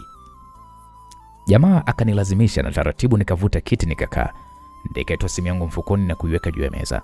Kwa kupitia simu yangu nilizidi kumhakikishia Leila ya kwamba mimi ndiye Rashidi tuliyekutana naye kwenye ndege, kwa sababu cover la simu yangu nilikuwa sijabadilisha toka nilipoingia nchini hapa Lebanon. Unaitwa nani vile kijana? Naitwa Rashidi. Ndio bwana Rashidi. Bwana Rashidi bwana, mimi nina swali. Kwa nini muda ule ulikuwa unanitazama sana? Hapo nikatabasamu huku nikimtazama jamaa huyu anayeonekana ni mwongeaji sana. Nikamwambia kuna mtu mmoja nilikufanisha naye ila sio wewe. Nani huyo? Ni rafiki yangu mmoja hivi anaitwa Suleiman. Niliachana naye nchini Somalia miaka kama 5 hivi iliyopita na sikupata mawasiliano naye hadi leo. Na ndio maana nilipokuona nilishindwa kuzuia mshangao wangu. Unajua bana, duniani wale wawili. Yaani kweli kabisa. Hapo wakati tunazungumza, mhudumu alifika katika meza yetu. Unatumia kinywaji gani? Red wine. Mletee hiyo wine. Mke wangu hapa mletee soda na mimi niletee wine. Sawa mkuu. Mhudumu huyu akaondoka. Unajua mimi kijana nilipata kukuona uwezo wako. Uwezo wa kuingia kwenye kambi ya magaidi. Magaidi wakubwa. Ile kambi ni kubwa. Unajua ili tushangaza sana, uliamua kweli kujitoa kwa ajili ya maisha ya daktari wetu. Ungana na mimi kwenye basi kikosi changu. Mimi na imani ya kwamba maisha yako yatakuwa mazuri sana na nitahakikisha unapata maisha mazuri kama niliyokuwa nayo mimi. Sasa kwa sasa mimi bado nipo kwenye mafunzo, unajua. Inabidi nikamilishe kwanza kile kiwango ambacho mimi nakitaka na kisha tunaweza tukazungumza. Sawa, unajua hii ni namba yangu, utanipigia pale utakapokuwa uko tayari. Nikaisoma kadi hii yenye namba za simu alizokuwa amenipatia huyu jamaa na nikaona jina lake pale anaitwa Karim Yahya. Nikamwambia nashukuru sana bwana. Naomba niwaache kwa maana kwamba nina jambo nahitaji kuweza kulifuatilia. Hakuna shida. Nikasema usiku mwema nyote. Na kwako pia bwana. Kweli nikasimama huku nikinyanyua simu yangu na kuondoka hili eneo. Nikatafuta sehemu, nikajibanza huku nikiwa naendelea kufuatilia nyenendo za Leila na mume wake. Baada ya kama dakika 40 hivi, Leila alinyanyuka na kaongozana na mlinzi mmoja hivi kuelekea eneo vilipokuwa vyoo. Nikasema shit. Sasa nakwendaje sasa, ameenda na mlinzi. Unajua nilijikuta nazungumza mimi mwenyewe. Nikamwona pale mhudumu mmoja akipitisha nguo zilizokuwa zimepigwa pasi vizuri katika kitololi cha kubebea nguo. Nikachomoa moja ya baibui pasipo mhudumu huyu kuweza kutambua chochote. Nikajibanza eneo lenye taa hafifu lisilokuwa na kamera za ulinzi. Nikavaa baibui hili na kwa bahati nzuri lina kitambaa cha kufunika uso na linafika mpaka chini kabisa na kuziba miguu yangu. Nikajifunga kwa haraka pale, nikabakisha macho tu. Nikaanza kutembea kwa haraka kuelekea vyooni. Nilimkuta mlinzi akiwa amesimama pale nje. Mimi nikaingia ndani ya choo pasipo mlinzi huyu kunigundua kwamba mimi ni jinsia ya kiume. Nikasimama kwenye moja ya sinki la kunawia mikono huku nikimsubiria Leila atoke kwenye moja ya choo, kwani kulikuwa kuna vyumba vya vyoo kama 20 hivi. Hazikuisha hata dakika 2. Leila akatoka huku akijiweka vizuri nguo zake. Hey. Ni mimi. Hapo nilizungumza kwa sauti yangu halisi kabisa. Akaniambia Rashidi. Nikamwambia ndio. Leila alishikwa na mshangao. Alinishika mkono na kisha tukaingia kwenye moja ya choo alichokuwa ametoka na akafunga mlango huu kwa ndani. Akanikumbatia kwa nguvu mno. Nimekukumbuka Rashidi wangu. Ulikuwa wapi mpenzi? Leila alizungumza kwa sauti ya chini sana huku akinitazama usoni mwangu. Nikamwambia kuna kazi nilikuwa ninaifanya. Leila alishindwa kuvumilia. Alianza pale kunipiga mabusu kwa sekunde kadhaa na kisha tukaachiana. Unajua Rashidi, nimekusubiria mpaka nikakata tamaa. Usijali mpenzi wangu. Nafurahi kwanza kukuona. Hata mimi. Naomba sana unitoe kwenye haya maisha, kwani hapa nilipo nimetoka kuchezea makofi na kaamua kunileta hapa hotelini kunifariji. Niambie unaishi wapi? Leila akanitaja jina la mtaa na namba ya nyumba anayoishi. Nikamwambia okay sawa, nitafanya kila linalowezekana kuondoka na wewe. Namba zako si bado zile zile? Ndio. Basi nitakuja, sawa mpenzi? Sawa. Kweli tukakumbatiana huku tukipigana mabusu kwa dakika kadhaa, na kisha Leila akatoka chooni hapa na kuniacha nikiwa niko peke yangu. Nilikaa kama kwa dakika 8 na kisha nami nikatoka. Moyo wangu ulijawa na furaha sana kuona kwamba Leila amenikumbuka, japo ni mwanamama ila na kila sifa ya kuwa mwanamke wangu. Ila nikajambia na mke mimi. Nilizungumza kimoyomoyo huku nikiwa naelekea chumbani kwangu. Niliingia ndani ya chumba changu, nikavua pale Bible hili, nikalitupa dirishani, nikajilaza chale kitandani, huku busu la Leila likawa linajirudia kichwani mwangu. Nikasema, huyu mwanamama ana nini? Mbona namkumbuka hivi? Unajua niliwaza, kwani hali hii ilikuwa imenitokea kipindi cha kwanza kabisa nilipokuwa nimemtongoza mama Sheila, na siku ya kwanza aliponiruhusu tu kupigana naye mabusu ndio siku ambayo nilikuwa nina furaha na sikulala kwa kulifikiria lile busu lake. Nikimtorosha huyu nimpeleke wapi huyu mama? Niliwaza kichwani mwangu. Nilikosa jibu la kuweza kujua ni wapi nimpeleke. Asubuhi na mapema nikaamka, nilimpigia simu Fatuma na akanieleza ameshaamka. Tukakutana na Fatuma kwenye mgahawa na sote tukaagiza pale supu. Jana sijalala kabisa Rais. Kwa nini? Nilikuwa nakuwaza wewe. Nilitamani sana kuja chumbani kwako ila nikajikuta tu nikimhofia baba. Yaani unajua ninakumbuka jana ulivyokuwa unanifanya, kwa kweli ninajihisi tofauti sana kwa sasa. Ila nakuomba iwe ni siri yetu. Usijali, ni siri yetu mimi na wewe. Mzee Omari alifika katika meza tuliokuwa tumekaa, tukamsalimia pale kwa pamoja, tukapata kifungua kinywa. Mzee Omar akasema jiandaeni tunarudi nyumbani. Mzee Omar alizungumza huku akiwa ananyanyuka na kisha akaondoka na katuacha tukiwa tunashangaa, kwani tuna siku moja nzima kukaa hapa Beirut. Vipi mzee amekasirika nini? Mbona anaturudisha nyumbani haraka hivyo? Nilimuuliza Fatuma, kwani yeye ndiye anayemfahamu baba yake vizuri. Akasema shauri yake. Unacha kuchukua chumbani kwako? Sina kitu. Kila kitu ninacho. Mimi ngoja nikachukue simu yangu, niliacha chaji. Okay, sawa. Fatuma alinyanyuka na kuondoka. Baada ya kila mtu kuwa yuko tayari, safari kurudi kijijini ikaanza. Ukimya kwanza ulitawala ndani ya gari, huku kila mmoja akionekana kuwa na mawazo yake. Mzee Omari hakuzungumza chochote mpaka tunafika kijijini. Alishuka ndani ya gari na kisha akaelekea ndani moja kwa moja. Mimi nikabidi nimuite oya Fatuma. Nilimuita Fatuma mara baada ya kutaka kushuka kwenye gari. Nikamwambia jaribu kumwomba msamaha mzee. Inaonesha umemudhi na kumkera. RS kambali na hili jambo. Ninajua nini nafanya. Fatuma mara baada ya kuzungumza hivyo, alishuka ndani ya gari na kisha kaingia ndani. Hoja kwanza nilishusha pumzi na kisha nikatoa simu yangu mfukoni. Niliwasha pale wifi na kisha nikampigia simu Jacqueline. Jacqueline akaniambia mambo kipenzi, nikamwambia poa, vipi bado umelala? Ya huku ni usiku bado. Unajua huku kumeshapambazuka. Watoto wanaendeleaje? Namshukuru Mungu kwa salama, wana afya njema kabisa. Niambie mbona umependeza hivyo na suti, unatoka wapi? Kuna kazi moja nilipewa na mwalimu wangu huyo anayenifundisha. Na namshukuru Mungu nimeimaliza. Ile imeisha vizuri, si ndio? Ndio kipenzi. Basi pumzika, baadaye nitakupigia mama watoto. Okay, sawa bebe. Nakupenda Rashid wangu. Nakupenda pia Jacqueline wangu. Hapo Jacqueline akanibusu na kisha nami nikambusu, nikakata simu. Nilishuka kwenye gari na kuingia sebuleni.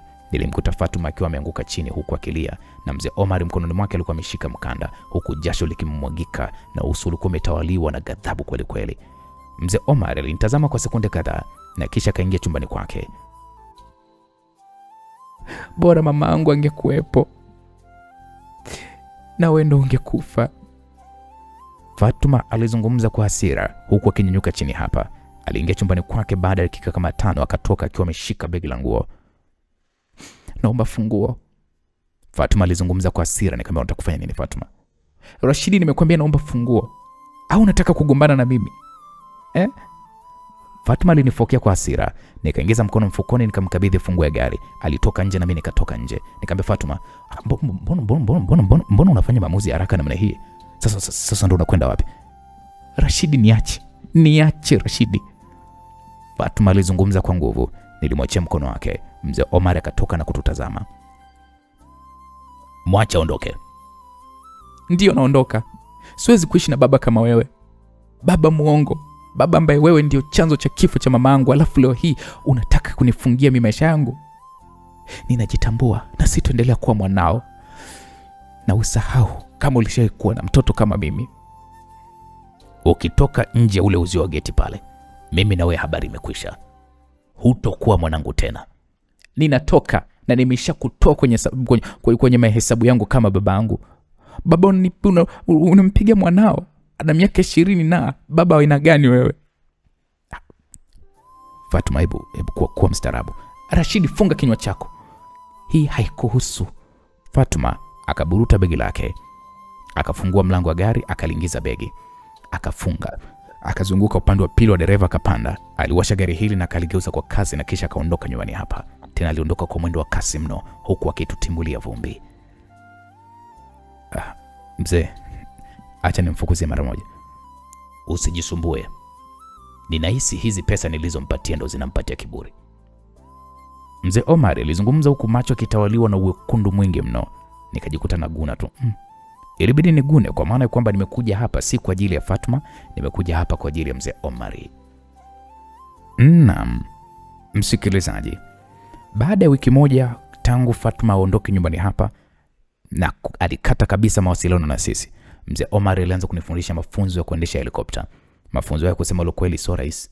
Ni mafunzo yanayohitaji ujasiri na umakini wa hali juu, kwani kosa moja linaweza kuigharimu maisha yangu. Ugumu wa mazoezi haya ukanigharimu miezi kama 6. Nikakamilika kuwa rubani mzuri tu wa ndege za kivita.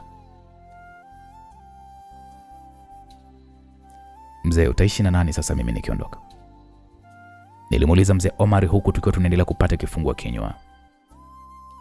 Kwa nini unauliza hilo swali? Nikamwambia Fatuma, ndio hivyo, hatujui wapi alipo. Sasa wewe utaishije? Nitaishi mimi mwenyewe, ila kabla ya kurudi kwenye majukumu yako, ninaomba unisaidie kumtafuta Fatuma na ujue ni wapi anapoishi na anafanya nini, na kisha unitumie ripoti hiyo. Sawa mzee wangu.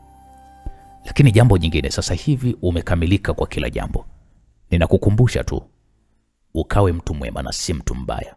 Sitopendezwa nikasikia sifa zako mbaya kwenye vyombo vya habari kama ulivyokuwa umekuja hapa. Na kwa hili mzee wangu, nitakuwa kielelezo kizuri huko ninapokwenda. Basi nashukuru sana. Kweli tulipata hapa chakula cha usiku na kila mtu akaelekea kulala. Asubuhi na mapema niliagana na Mzee Omar, nikapanda basi la kwanza linalokwenda Beirut. Kusema ule kweli, kuondoka kijijini hapa hususan kwa Mzee Omar kunaumiza sana moyo wangu, kwani nilimzoea sana Mzee Omar kama baba yangu. Ila sina namna, ni lazima niondoke, kwani kuna watu kama Don na Rais aliyemchukua mke wangu, ni lazima walipe kwa dhambi zao walizozifanya juu yangu. Nilifika Beirut, nikapanga hoteli kwenye mtaa ambao anaishi Laila na mume wake. Kwa mara kadhaa nilikuwa najaribu kupiga namba ya Fatuma, ila nilikuwa siipati hewani. Nikajiuliza, amekwenda wapi huyo? Nilijiuliza swali lililokosa jibu, kwa sababu sifahamu pia ni wapi alipokwenda Fatuma, na mji huu wa Beirut ni mkubwa na alipoondoka hatakuwa na mawasiliano naye kabisa. Sasa majira ya saa 6 za mchana nikatoka nje ya hiyo hoteli, nikakaa katika mgao uliokuwa upande wa pili wa barabara. Nikaagiza chakula, nikaanza pale kutazama watu wanaokatiza katika barabara hii. Nikaiona nyumba anayoishi Laila na mume wake ikiwa upande sawa kabisa na hoteli ninayoishi. Nikasema nitaondoka na huyu mwanamke. Nilizungumza kimoyomoyo huku nikiendelea kutazama geti jeusi la nyumba hiyo. Arais, unafanya nini hapa? Sauti ya Fatuma ilinishtua sana. Nikageuka nyuma, nikamwona akiwa amevalia nguo za wahudumu wa mgawa huu, huku tumboni mwake akiwa na ujauzito ulionifanya mpaka nibaki mdomo wazi. Ujupaka nilishindwa kumjibu swali lilokuwa ameniuliza. Fatuma na kitumbo. Taratibu Fatuma alivuta kiti cha pembeni yangu, akakaa huku akiwa anatazama usoni mwangu. Nikamwambia Fatuma, ni wewe? Ni mimi. Karibu. Nashukuru sana. Imekuwaje unafanya kazi eneo hili na upo kwenye hali hii? Ni story ndefu RS, ila nitakueleza kwa ufupi tu. Nilipoondoka nyumbani nilikuja moja kwa moja hapa Beirut. Nilipanga nyumba na nikaamua kufungua mgawa wangu huu hapa kwa ile pesa aliyokuwa amenipatia baba. Na sasa kwa nini hukutaka kuwasiliana na sisi? Namba umebadilisha. Niliamua kutoka kwenye kifungo cha baba na kuishi kama mwanamke wa kawaida. Na okay. Na kuona umeshiba, nani amehusika kwenye kushiba kwako? Nimepata mchumba na hii ndo mida yake, atafika hapa muda si mrefu. Anaitwa Kasim. Yeye ni injinia katika ujenzi wa magorofa. Hongera sana. Nashukuru. Umeshatoa oda ya chakula? Ndio. Wamekuhudumia vizuri? Namshukuru Mungu. Ila baba ana hamu sana ya kuzungumza na wewe. Leo hii ndo nimeondoka rasmi kwake na ameniagiza niweze kukutafuta na kumweleza ni wapi ulipo. Tafadhali RS, usije kufanya hivyo. Fatuma, kumbuka yule ni baba yako. Na ataendelea kuwa baba yako. Fanya ufanyavyo. Yule ndo familia yako ya kwanza. Na umetoka kiunoni mwako. Hebu jaribu kulitafakari hilo tafadhali. Mzazi kukukosea na anapokosea husamehewa.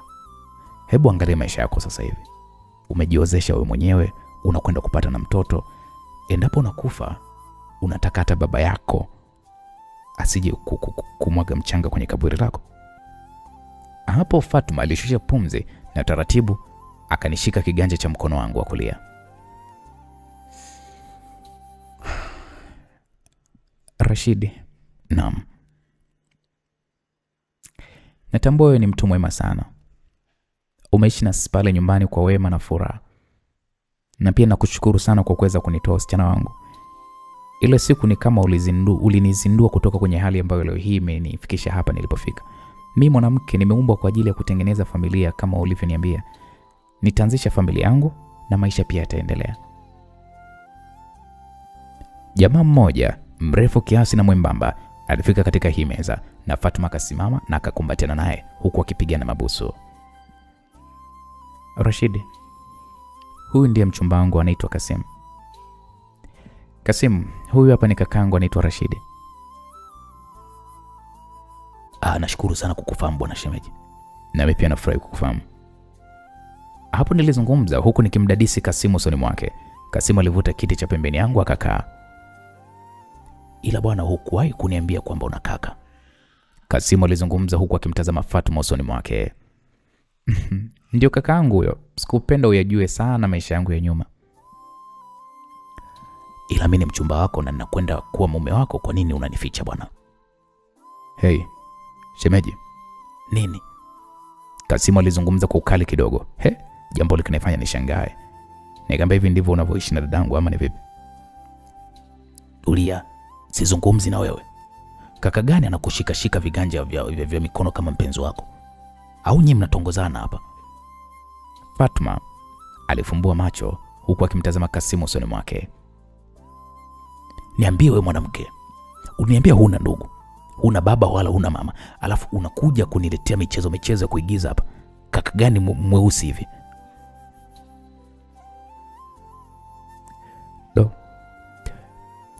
Fatuma.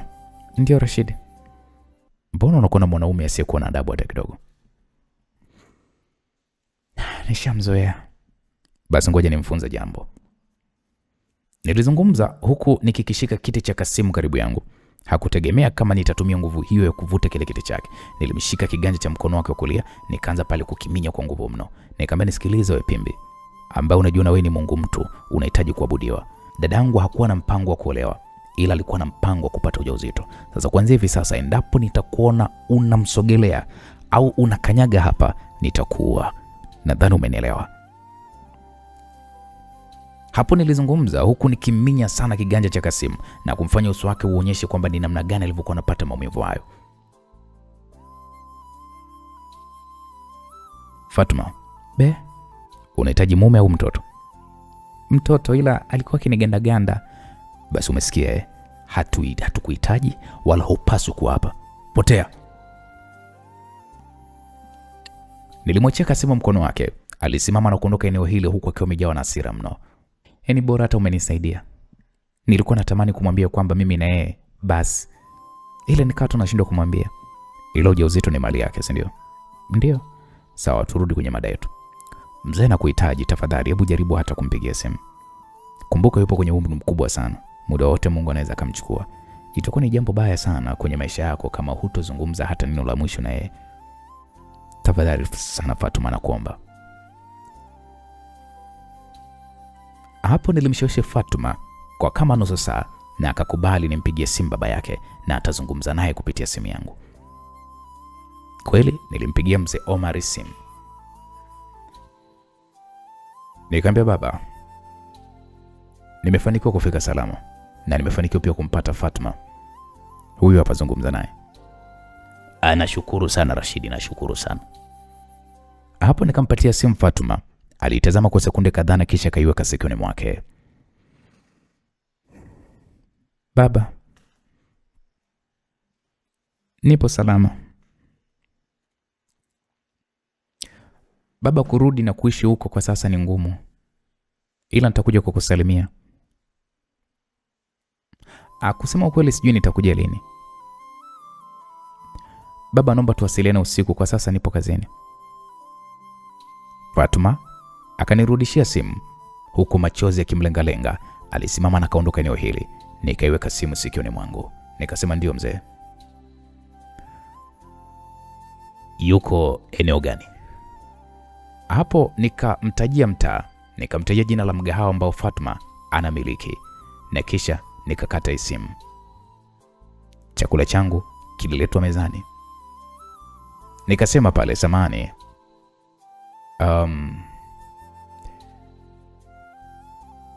ninaweza kumwona mmiliki wenu nilikuwa nimekaa naye hapa? Ndiyo, yuko ofisini kwake. Okay, nashukuru. Nikala pale haraka na kisha nikamfuata Fatuma ofisini kwake. Nilimkuta akiwa amekaa kwenye kiti chake huku machozi yakimwagika usoni mwake. Nikamwambia, hey. Hapo nilizungumza huku nikikaa katika kiti kilichopo mbele ya meza yake. Leo tutaenda kwangu ukapajue? Bila shaka. Si nitapata chumba cha kulala? Ndiyo, ni nyumba kubwa. Okay, sawa. Kuna mama mmoja hivi anaitwa Laila. Unamfahamu? Huyo wa mpelelezi? Ndiyo. Namfahamu, ni mteja wangu sana tu hapa. Okay.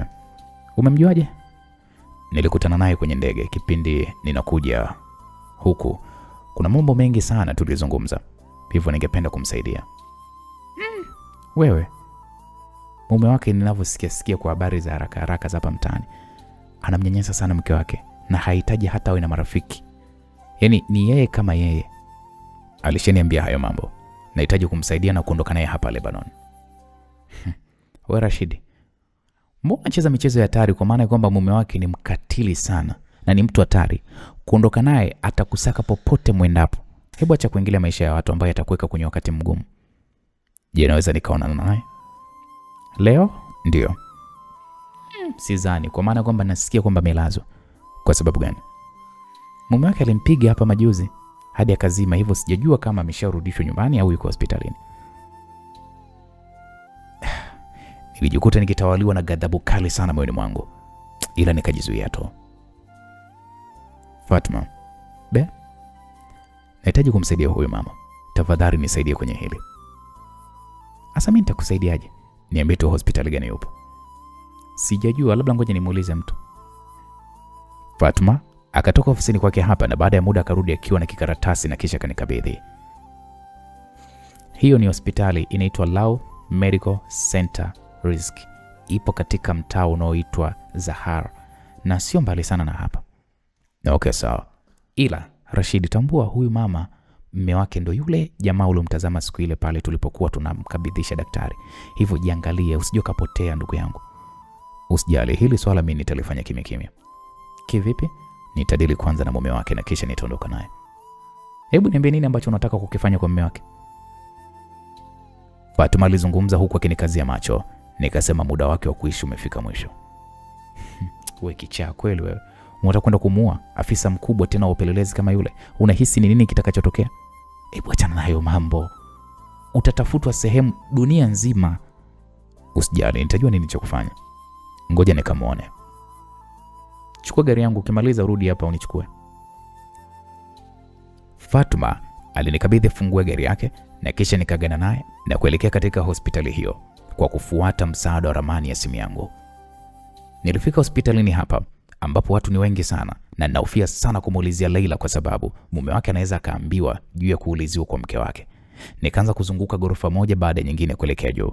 Nilifika ghorofa ya 5, nikakuta walinzi wakiwa wamesimama kwenye corridor nje ya chumba. Kwa kuangalia tu vizuri, walinzi hawa, uvaji wao na wanafanania kabisa na walinzi wanaomlinda mume wa Leila.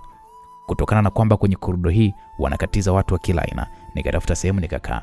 Nikachukua gazeti kubwa lililopo eneo hili, nikaanza pale kupitisha macho huku nikiendelea kuwatazama walinzi hawa. Kamera nyingi za ulinzi zilizokuwa zimefungwa eneo hili zilikuwa zinanizuia mimi kufanya tukio lolote lile. Nikamwona mlinzi mmoja akiondoka eneo hili na kumwacha mwenzake. Rashid, fikiria nini cha kufanya, amebaki mlinzi mmoja pale. Niliwaza hivyo akilini mwangu huku nikimtazama mlinzi aliyekuwa amesalia. Nikaona dokta mmoja anaingia kwenye moja ofisi. Baada ya dakika kama 5 akatoka akiwa hajavaa koti lake. Nikanyanyuka nikazugazuga nikaingia ofisini kwake pasipo mtu kuniona. Nilivaa koti lake na kisha nikatoka ndani hapa. Nilianza kutembea kuelekea kwenye corridor yenye hiko chumba. Habari yako? Nilimsalimia mlinzi huyo huku nikiwa nafungua mlango. Akaniambia salama. Nikaingia ndani haraka pasipo mlinzi huyu kunidadisi wala kunichunguza. Nilimwona mama Leila akiwa amelala kitandani huku akiwa ametundukiwa drip. Uso wake ulikuwa umejaa alama za makofi huku mkono wake mmoja ukiwa umefungwa bandeji kubwa. Nikamtazama kwa sekunde kadhaa na kisha nikampiga picha akiwa yuko usingizini na kisha nikatoka ndani hapa. Mlinzi yule akaniambia samahani dokta. Mlinzi yule alinisimamisha taratibu, nikageuka na kumtazama huku moyoni hasira ikawa imenichemka vibaya mno. Mlinzi akaniambia mgonjwa ni siku ya pili hajazinduka. Je, anaweza kupata nafuu yoyote? Nikasema tunashughulikia. Tumombe Mwenyezi Mungu asaidie. Okay, sawa dokta. Hapo nikageuka na kuondoka huku nikitambua fika kwamba jamaa huyu hajanitambua. Nikalivua koti hili la udaktari na kalitupa kwenye moja ya ndoo ya kuhifadhia uchafu. Nikaondoka hospitalini hapa huku nikiwa nina hasira vibaya mno. Nilifika katika mgahawa na Fatuma akanipokea. Moja kwa moja tukaelekea ofisini kwake. Sasa ni unyama. Nilizungumza huku nikimuonesha Fatuma picha nilizokuwa nimempiga Leila. Fatuma mwenyewe alishangaa akasema Mungu wangu. Nikasema wanawake wa hapa sijui mna nini. Mnashindwa kabisa kumsaidia mwenzenu akiwa katika hali kama hii. Nani anayejua rais? Kila mtu ana maisha yake. Sasa ninahitaji kumuonyesha huyu jamaa kwamba mwanamke ni kama glass. Ukimvunja anavunjika na hawezi kuundika tena. Anakufa. Kikubwa nimsaidie. Hapo nilizungumza kwa hasira huku nikimkazia macho Fatuma. Fatuma akaniuliza, "Kwa hiyo unahitaji nini?" "Nahitaji kutengeneza bomu." "Bomu? Una taaluma hiyo?" Nikamwambia ndio. Nini na nini unachokihitaji?" "Navijua mimi mwenyewe. Wewe nipitishe tu kwenye maduka ya vitu ambavyo nitakuwa ninakuambia nini ambacho ninakihitaji." Sawa. Kweli tukaondoka kwenye huu mgahawa. Tukapita kwenye maduka yote ambayo ninahitaji kununua vitu vya kutengenezea bomu. Kwani hadi bomu liweze kukamilika, kuna mchanganyiko wa vitu vingi ambavyo vinahitajika kutengenezwa kwa pamoja ndio lipatikane bomu. Majira ya saa 12 tukarudi hotelini. Nilichukua laptop yangu na kisha tukaelekea nyumbani kwa Fatuma. Hili bomu ni dogo. Linaweza kumuua. Nahitaji kulitengeneza usiku mzima. "Kwa hiyo hutolala?" "Ndio, sitolala." Fatuma aliandaa chakula cha usiku na kisha kwa pamoja tukala huku kwa mara kadhaa tukitazamana na ukimya ukiwa umetawala katikati yetu. Ile siku bado naikumbuka sana. Fatuma alizungumza huku akinitazama machoni mwangu. Nikamwambia, "Siku gani?" "Siku ulionitoa usichana wangu. Nilikata tamaa ya kuonana na wewe na sikuhitaji kabisa kurudi tena nyuma. Nikaamua niwe na mtu mwingine aweze kunipatia ujauzito. Nichukue nafasi hii kukuomba msamaha, kwani wewe ndiye mtu niliyepanga unipatie ujauzito, ila haikuwa hivyo Rashid." "Usijali. Kila kitu huwa kinatokea kwa sababu husika. Hivyo kuna muda mambo yanakuwa ndio na kuna wakati mambo yanakuwa sio." Najua. Ila moyoni mwangu ninajilaumu sana kubeba ujauzito yule mpozi. Alafu kwa bahati mbaya hanijui mimi. Hanijui mimi nani, na ndio maana kuna kipindi huwa ananikoromea tu. Mimi huwa namwangalia tu. Nilikuwa nasubiria siku anyanyue mkono wake nimpe furaha ambayo asingeweza kuisahau milele kwenye maisha yake. Kuwa makini, asikusumbue maishani mwako. Unanijua mimi sibabaishwi na mwanaume na ninajua nini cha kufanya. Okay, sawa, nakuaminia kamanda wangu. Haki ya Mungu, hata simba we mkali vipi ila bado anazaa. Wacha utani. Ila nina hamu na wewe Rashid, nipe basi kidogo. Na hiyo mimba haizui kitu, ila tu unipatie taratibu. Nilimtazama Fatuma kwa sekunde kadhaa na kisha nilinyanyuka kwenye kiti changu. Nikamnyanyua pale taratibu mpaka chumbani kwake. Taratibu nikamvuta tenge lake alilokuwa amejifunga mwilini mwake. Tulianza pale kupigana mabusu huku nikiendelea kumshika mwilini. Mara baada ya kumfanya awe tayari vya kutosha, tukaanza mtanange taratibu, huku nikisikia raha ya utofauti kabisa kati ya wanawake wajawazito na asiyekuwa mjamzito. Aisee, kuna vitu hapa vinatofautiana nyie. Nilipata raha ya ajabu. Ghafla mlango wa chumba hiki ukafunguliwa. Aliingia Kasim. Macho alimtoka kwa mshangao, jambo lilotufanya na sisi tumshangae, kwani hatujui ameingiaje hapa nyumbani kwa Fatuma. Kusema ule ukweli, Kasim alituangalia kwa sekunde kadhaa na kisha katoka ndani hapa. Taratibu mimi nilishuka kitandani huku nikimtazama Fatuma usoni mwake, ambaye alikuwa amejawa na aibu inayomfanya kushindwa hata kushuka hapa kitandani. Nilijifunga taulo na kisha nikatoka chumbani hapa. Moja kwa moja nikaelekea mlango wa mbele. Nilifungua pazia la dirishani nikachungulia nje. Nilimwona Kasimu akifunga mlango wa chumbani kwake huku akiwa ameshika bastola. Alianza kutembea sasa kwa mwendo wa haraka kuja ndani hapa. Kwa haraka nikajibanza mlangoni. Akafungua mlango. Alipiga hatua mbili mbele pasipo kujua kwamba nilikuwa niko nyuma ya mlango. Nilimpiga teke la mgongoni lililomfanya anguke kifudifudi na bastola yake kaangukia pembeni. Nikaiwahi hiyo bastola, nikaitoa magazini pamoja na risasi ambazo tayari alishaiseti kae kwenye chemba kwa ajili ya kutoka. Nikafunga mlango wa ndani huku nikimtazama Kasimu jinsi alivyokuwa anajinyanyua chini, kwa sababu teke nililompiga lilikuwa ni la kushtukiza na hakulitegemea kabisa. Takuwa.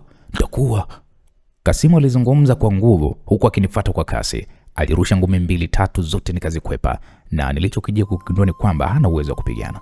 Fatuma alitoka ndani hapa na alishangaa jinsi Kasimu alivyokuwa anajitutumua kweli.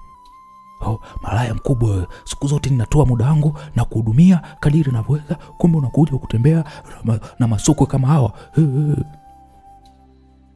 Fatuma akasema, sikupendi Kasimu, na huyu ndo mwanaume ninayempenda na ndo mwanaume aliyenifundisha jinsi ya kuyajua mapenzi. Wewe huniridhishi kitandani na hii mimba imeingia kwa bahati mbaya, tunasikuwa na mpango wa kukupenda. Fatuma naye alizungumza kwa hasira huku akimtazama Kasimu usoni mwake.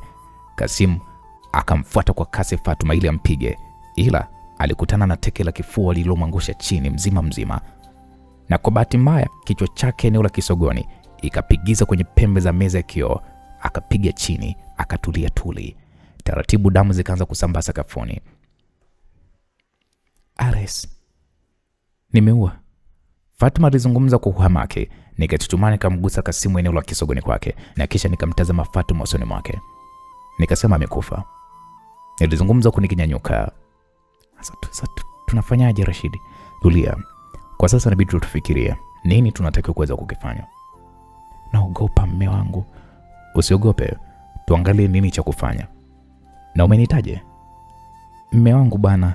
Kwani kukuita huko kuna kosa gani ikiwa tumetoka kutiana sasa hivi? Nilijikuta namshangaa Fatuma kwa maana kwamba amebadilika kwa kiasi kikubwa mno. Yaani anazungumza chochote anachojisikia kukizungumza. Inabidi huu mwili wake tukautupe muda huu usiku. Nilizungumza huku nikimtazama Kasimu usoni mwake. Hivi ni kweli umehakikisha amekufa? Ndio amekufa. Wewe umesema kwamba unatengeneza mabomu? Ndio. Tengeneza bomu. Tutaliendesha gari lake mbali kabisa na hapa. Afu tutalipua mwili wake ukiwa ndani ya gari. Fatuma alizungumza huku akinitazama usoni mwangu. Kusema ule kweli jinsi anavyotoa mchango wa mawazo, yani kana kwamba Kasimu hakumuhusu kwa chochote kile. Nikamwambia okay poa. Basi hapo nikatoa vifaa vyote vya muhimu vile vya kuunda bomu la kutegesha, na kisha nikatengeneza bomu hili kwa masaa 2. Nilifanikiwa kutengeneza bomu la kutegesha kwenye gari. Funga mlango. Nilimwambia Fatuma huku nikimtazama usoni mwake. Nikambeba Kasimu na kisha nikamwingiza ndani ya gari lake, nikamweka katika siti ya nyuma. Kisha tukaanza kusafisha eneo hili lililokuwa limejaa damu. Tukahakikisha kwamba hatuachi ushahidi wowote wa Kasimu kama aliingia hapa. Uzuri ni kwamba mzee Omari ametufundisha masuala yote ya kijasusi. Tukaondoka nyumbani hapa huku Fatma akiendesha gari lake na mimi nikiendesha gari la Kasimu. Tukatoka kabisa nje ya huu mji, tukaingia eneo la jangwa ambapo halina mtu yoyote. Tukalisimamisha gari la Kasimu pembezoni mwa barabara na kisha nikamhamishia siti ya mbele upande wa dereva. Nikamfunga pale mkanda wa siti, nikalitegesha bomu hili chini ya gari lake. Kila kitu kiko tayari, nilimwambia Fatma huku nikimtazama usoni mwake. Linatumia muda gani kulipuka? Nimeliunganisha na simu yangu hii hapa. Washa gari tuondoke. Kweli Fatma aliwasha gari. Tukafika mita kadhaa kutoka eneo la bomu tulipokuwa tumelitega. Nikaminya button kufyatulia, button ambayo ipo kwenye simu yangu hii, na gari la Kasimu likachanguka kipande kipande kiasi kwamba hata waje watu aina gani hawataweza kupata ushahidi wa aina yoyote juu ya kifo chake, kwani naye mwili wake ulikuwa umechanguka vipande vipande. Fatma akawasha gari na safari ya kurudi mjini ikaanza. Ukimya ulikuwa umetawala ndani ya gari kwa kama dakika 20 hivi. Nahitaji kutoa hii mimba, Fatma alizungumza huku nikipunguza mwendo wa hili gari. Nilimtazama usoni mwake huku nikiwa nimejawa na mshangao. Nikamwambia, kwa nini? Unahisi mtoto akizaliwa nitamwambia kwamba nilimuua babake? Na isitoshe kwamba huyu mtoto sikumpenda. Nilijikuta tu ninashindwa kuitoa hii mimba kwa sababu ilishaingia na sikuungwa mkono na mtu yeyote. Ina miezi mingapi? Unakwenda wa 4.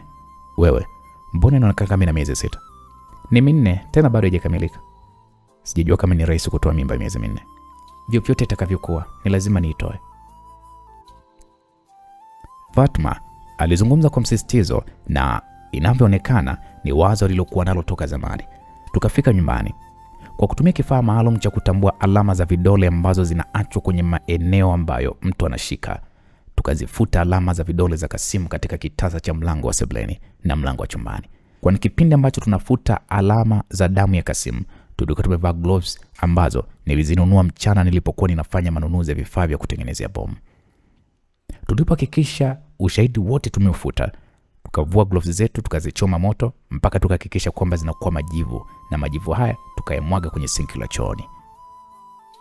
Tukapulizia pale spray ambayo inatoa harufu ambayo mbwa anaweza kuinusa, kwani mbwa ndio kitu pekee ambacho anaweza kutambua harufu ya mtu sehemu alipopita na alipokuwa amesimama kwa muda. Rashidi, hizi nguo inabidi tuzichome moto, kwa maana nikiziona zinanikumbusha uimpozi. Fatuma alizungumza. Nguo na viatu tulizokuwa tumezivaa nazo tukazichoma moto. Hadi nafika majira saa 12 alfajiri, kila kitu kikao kiko shwari. Inabidi niende hospitali nikaonane na daktari. Tutakwenda wote. Hatukuona haja ya kuendelea kulala tena. Tukaondoka na kuelekea katika hospitali ambayo Fatma anadai ana daktari wake anayemtazamia masuala ya afya.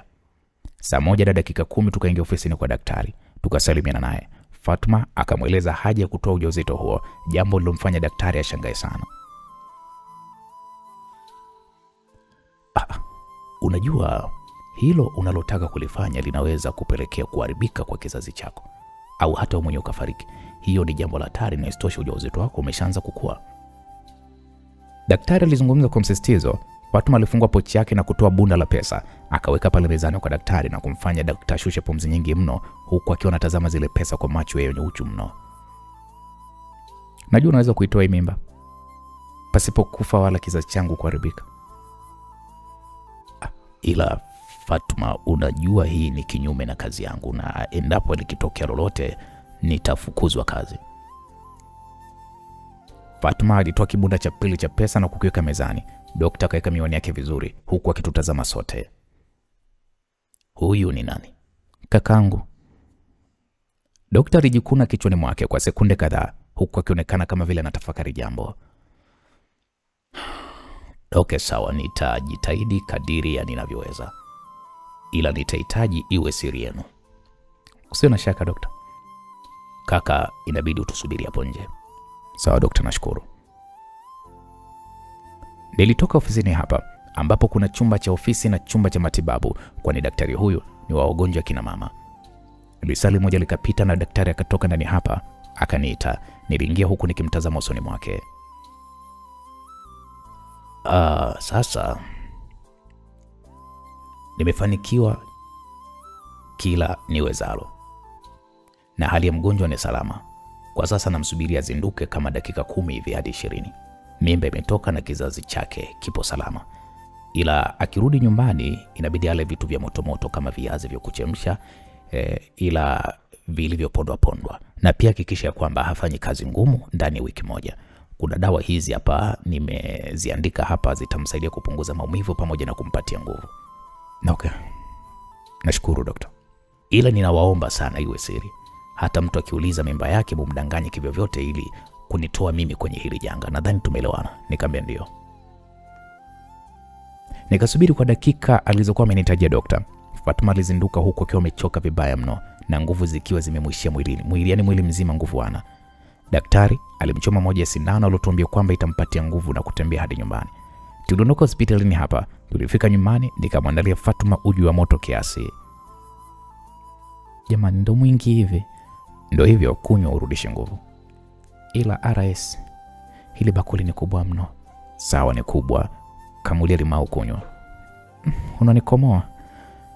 Nilimtazama Fatuma kwa kunywa bakuli hili la uji hadi akamaliza. Nikamuuliza unajisikiaje? Kama kizunguzungu fulani hivi, nahitaji nilale. Kabla hujalala, Kasimu nyumbani kwao wanakufahamu? Sio wote, ndugu wachache tu, kwa maana nilikataa anipeleke kwao kwa wazazi wake. Okay, poa. Mgani kwako nani atasimamia? Ninaacha maagizo. Endapo ndugu na marafiki wakikuuliza ujauzito wako uko wapi, utawaambia nini? Nimeanguka bafuni na mimba imetoka. Hakuna atakayeweza kunioji maswali zaidi ya hayo. Ngoja nikalale zangu kwanza. Na okay, sawa. Fatuma aliingia chumbani kwake kwa ajili ya kulala. Nilianza kutengeneza pale bomu kwa ajili ya mume wa Leila. Majira ya saa 7 za mchana nikamaliza pale kazi yangu ya kutengeneza bomu hili la kutega chini ya gari. Mara baada ya kumaliza kazi hii, nilipika pale chakula cha mchana na kisha nikamwamsha Fatuma, na kwa pamoja tulikula viazi rosti hivi nilivyokuwa nimepika, ila vya kwake nilikuwa nimeviponda ponda. Rashidi, kwa nini unanijali? Swali gani la ajabu hilo unaniuliza? Kwa sababu mimi sio mwanamke sahihi kwenye maisha ya mtu yote. Mimi ni muuaji na nimeua kiumbe ambacho hakina hatia kwenye haya maisha. Hivyo najiona ni mtu mwenye dhambi ambaye sistahili kuishi na mtu yote.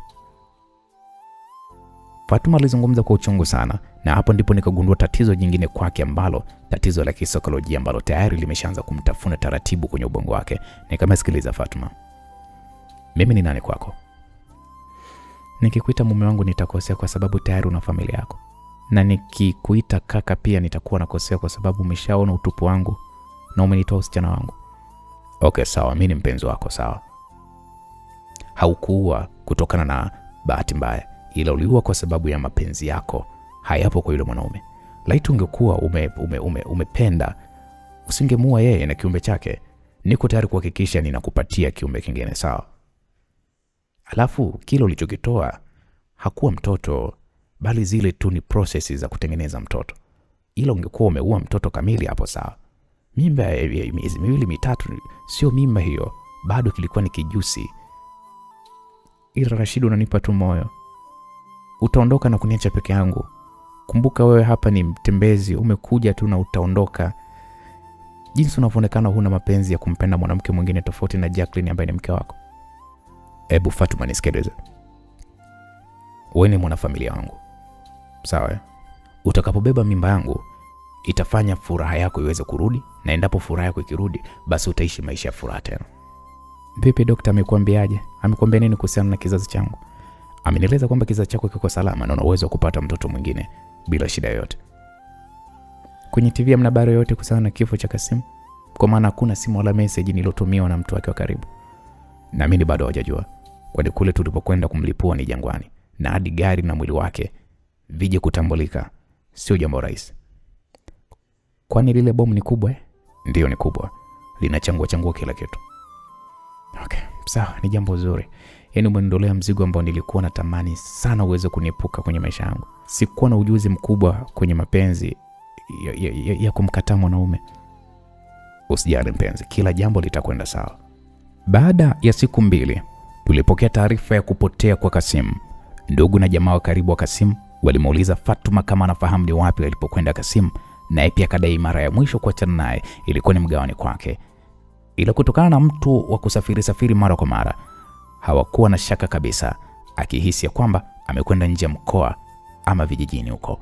Polisi wakatangaza katika vyombo vya habari juu ya mlipuko wa bomu katika gari la Bwana Kasim, na wakapeleka shutuma hizo kwa kikundi cha IS, Islamic State, wakidai kwamba wao ndio wahusika namba 1, kwani katika siku ya mashambulizi kuna shambulizi jingine lilitokea katika mji huu wa Beirut na kusababisha vifo vya watu 20. Hili sasa tumelikwepa. Nilizungumza hivyo kimoyomoyo huku nikitazama taarifa ya habari hapa sebleni.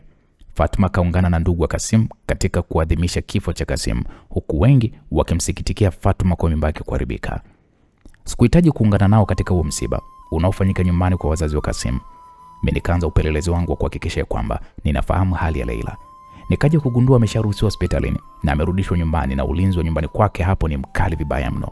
Nilianza kufuatilia ratiba ya mume wake kwa siku 3 nilizompeleleza pasipo yeye kufahamu. Nikaja kugundua ratiba yake ni ipi na maeneo gani huwa anayependelea kupita kabla ya kuelekea nyumbani kwake. Maeneo anayopenda ni katika majumba ya madangulo, na ukifika hapo ni lazima alale na wanawake 2 hadi majira ya saa 7 usiku, ndio huondoka na walinzi wake wanaomsindikiza kwa gari moja ambalo hutangulia mbele na gari la pili ni la kwake linalofuata kwa nyuma. Leo ni siku yake ya kufa. Nilizungumza huku nikijiandaa kwa ajili ya kazi yangu ninayokwenda kuifanya usiku huu. Nikaweka pale ndani ya begi la mgongoni kijigari kidogo kinachoendeshwa kwa remote ambacho kina uwezo wa kubeba bomu ambalo nimelitengeneza. Nikavaa pale miwani yangu meusi, nikaelekea hadi kwenye moja ya danguro ambalo mume wa Leila katika hizo siku 3 nilizomchunguza ni siku 2 amekwenda pale majira ya saa 3 usiku hadi saa 4 usiku ndo hufika eneo hilo. Nikaegesha gari hili la Fatuma kwa mbali kidogo, kwani mtaa huu ulikuwa umejengwa magorofa marefu pande zote. Nikapanda juu kabisa ya gorofa linalotazamana na gorofa la danguro hilo. Jinsi nilivyowazia ndivyo jinsi mambo yalivyokwenda. Gari 2 za mume wa Leila zikafika eneo hili majira ya saa 3 na dakika 29 za usiku. Zikasimama eneo la pembezoni mwa barabara, na mume wa Leila alionekana kushuka huku akiwa amevalia kofia aliyoishusha nusu uso wake. Aliingia ndani hapo na walinzi wake 4 wanaoongozana nao kila sehemu wanapokwenda. Nilifungua begi langu hili na nikatoa pale kigari changu hiki ambacho kina kamera ambayo inaniwezesha kukiongoza kila ninapohitaji kiende. Nikafunga bomu hili kwa chini na kisha nikashuka gorofani hapa. Nikakiweka pembezoni mwa barabara, eneo lenye giza na sio rahisi kuonekana kigari hiki.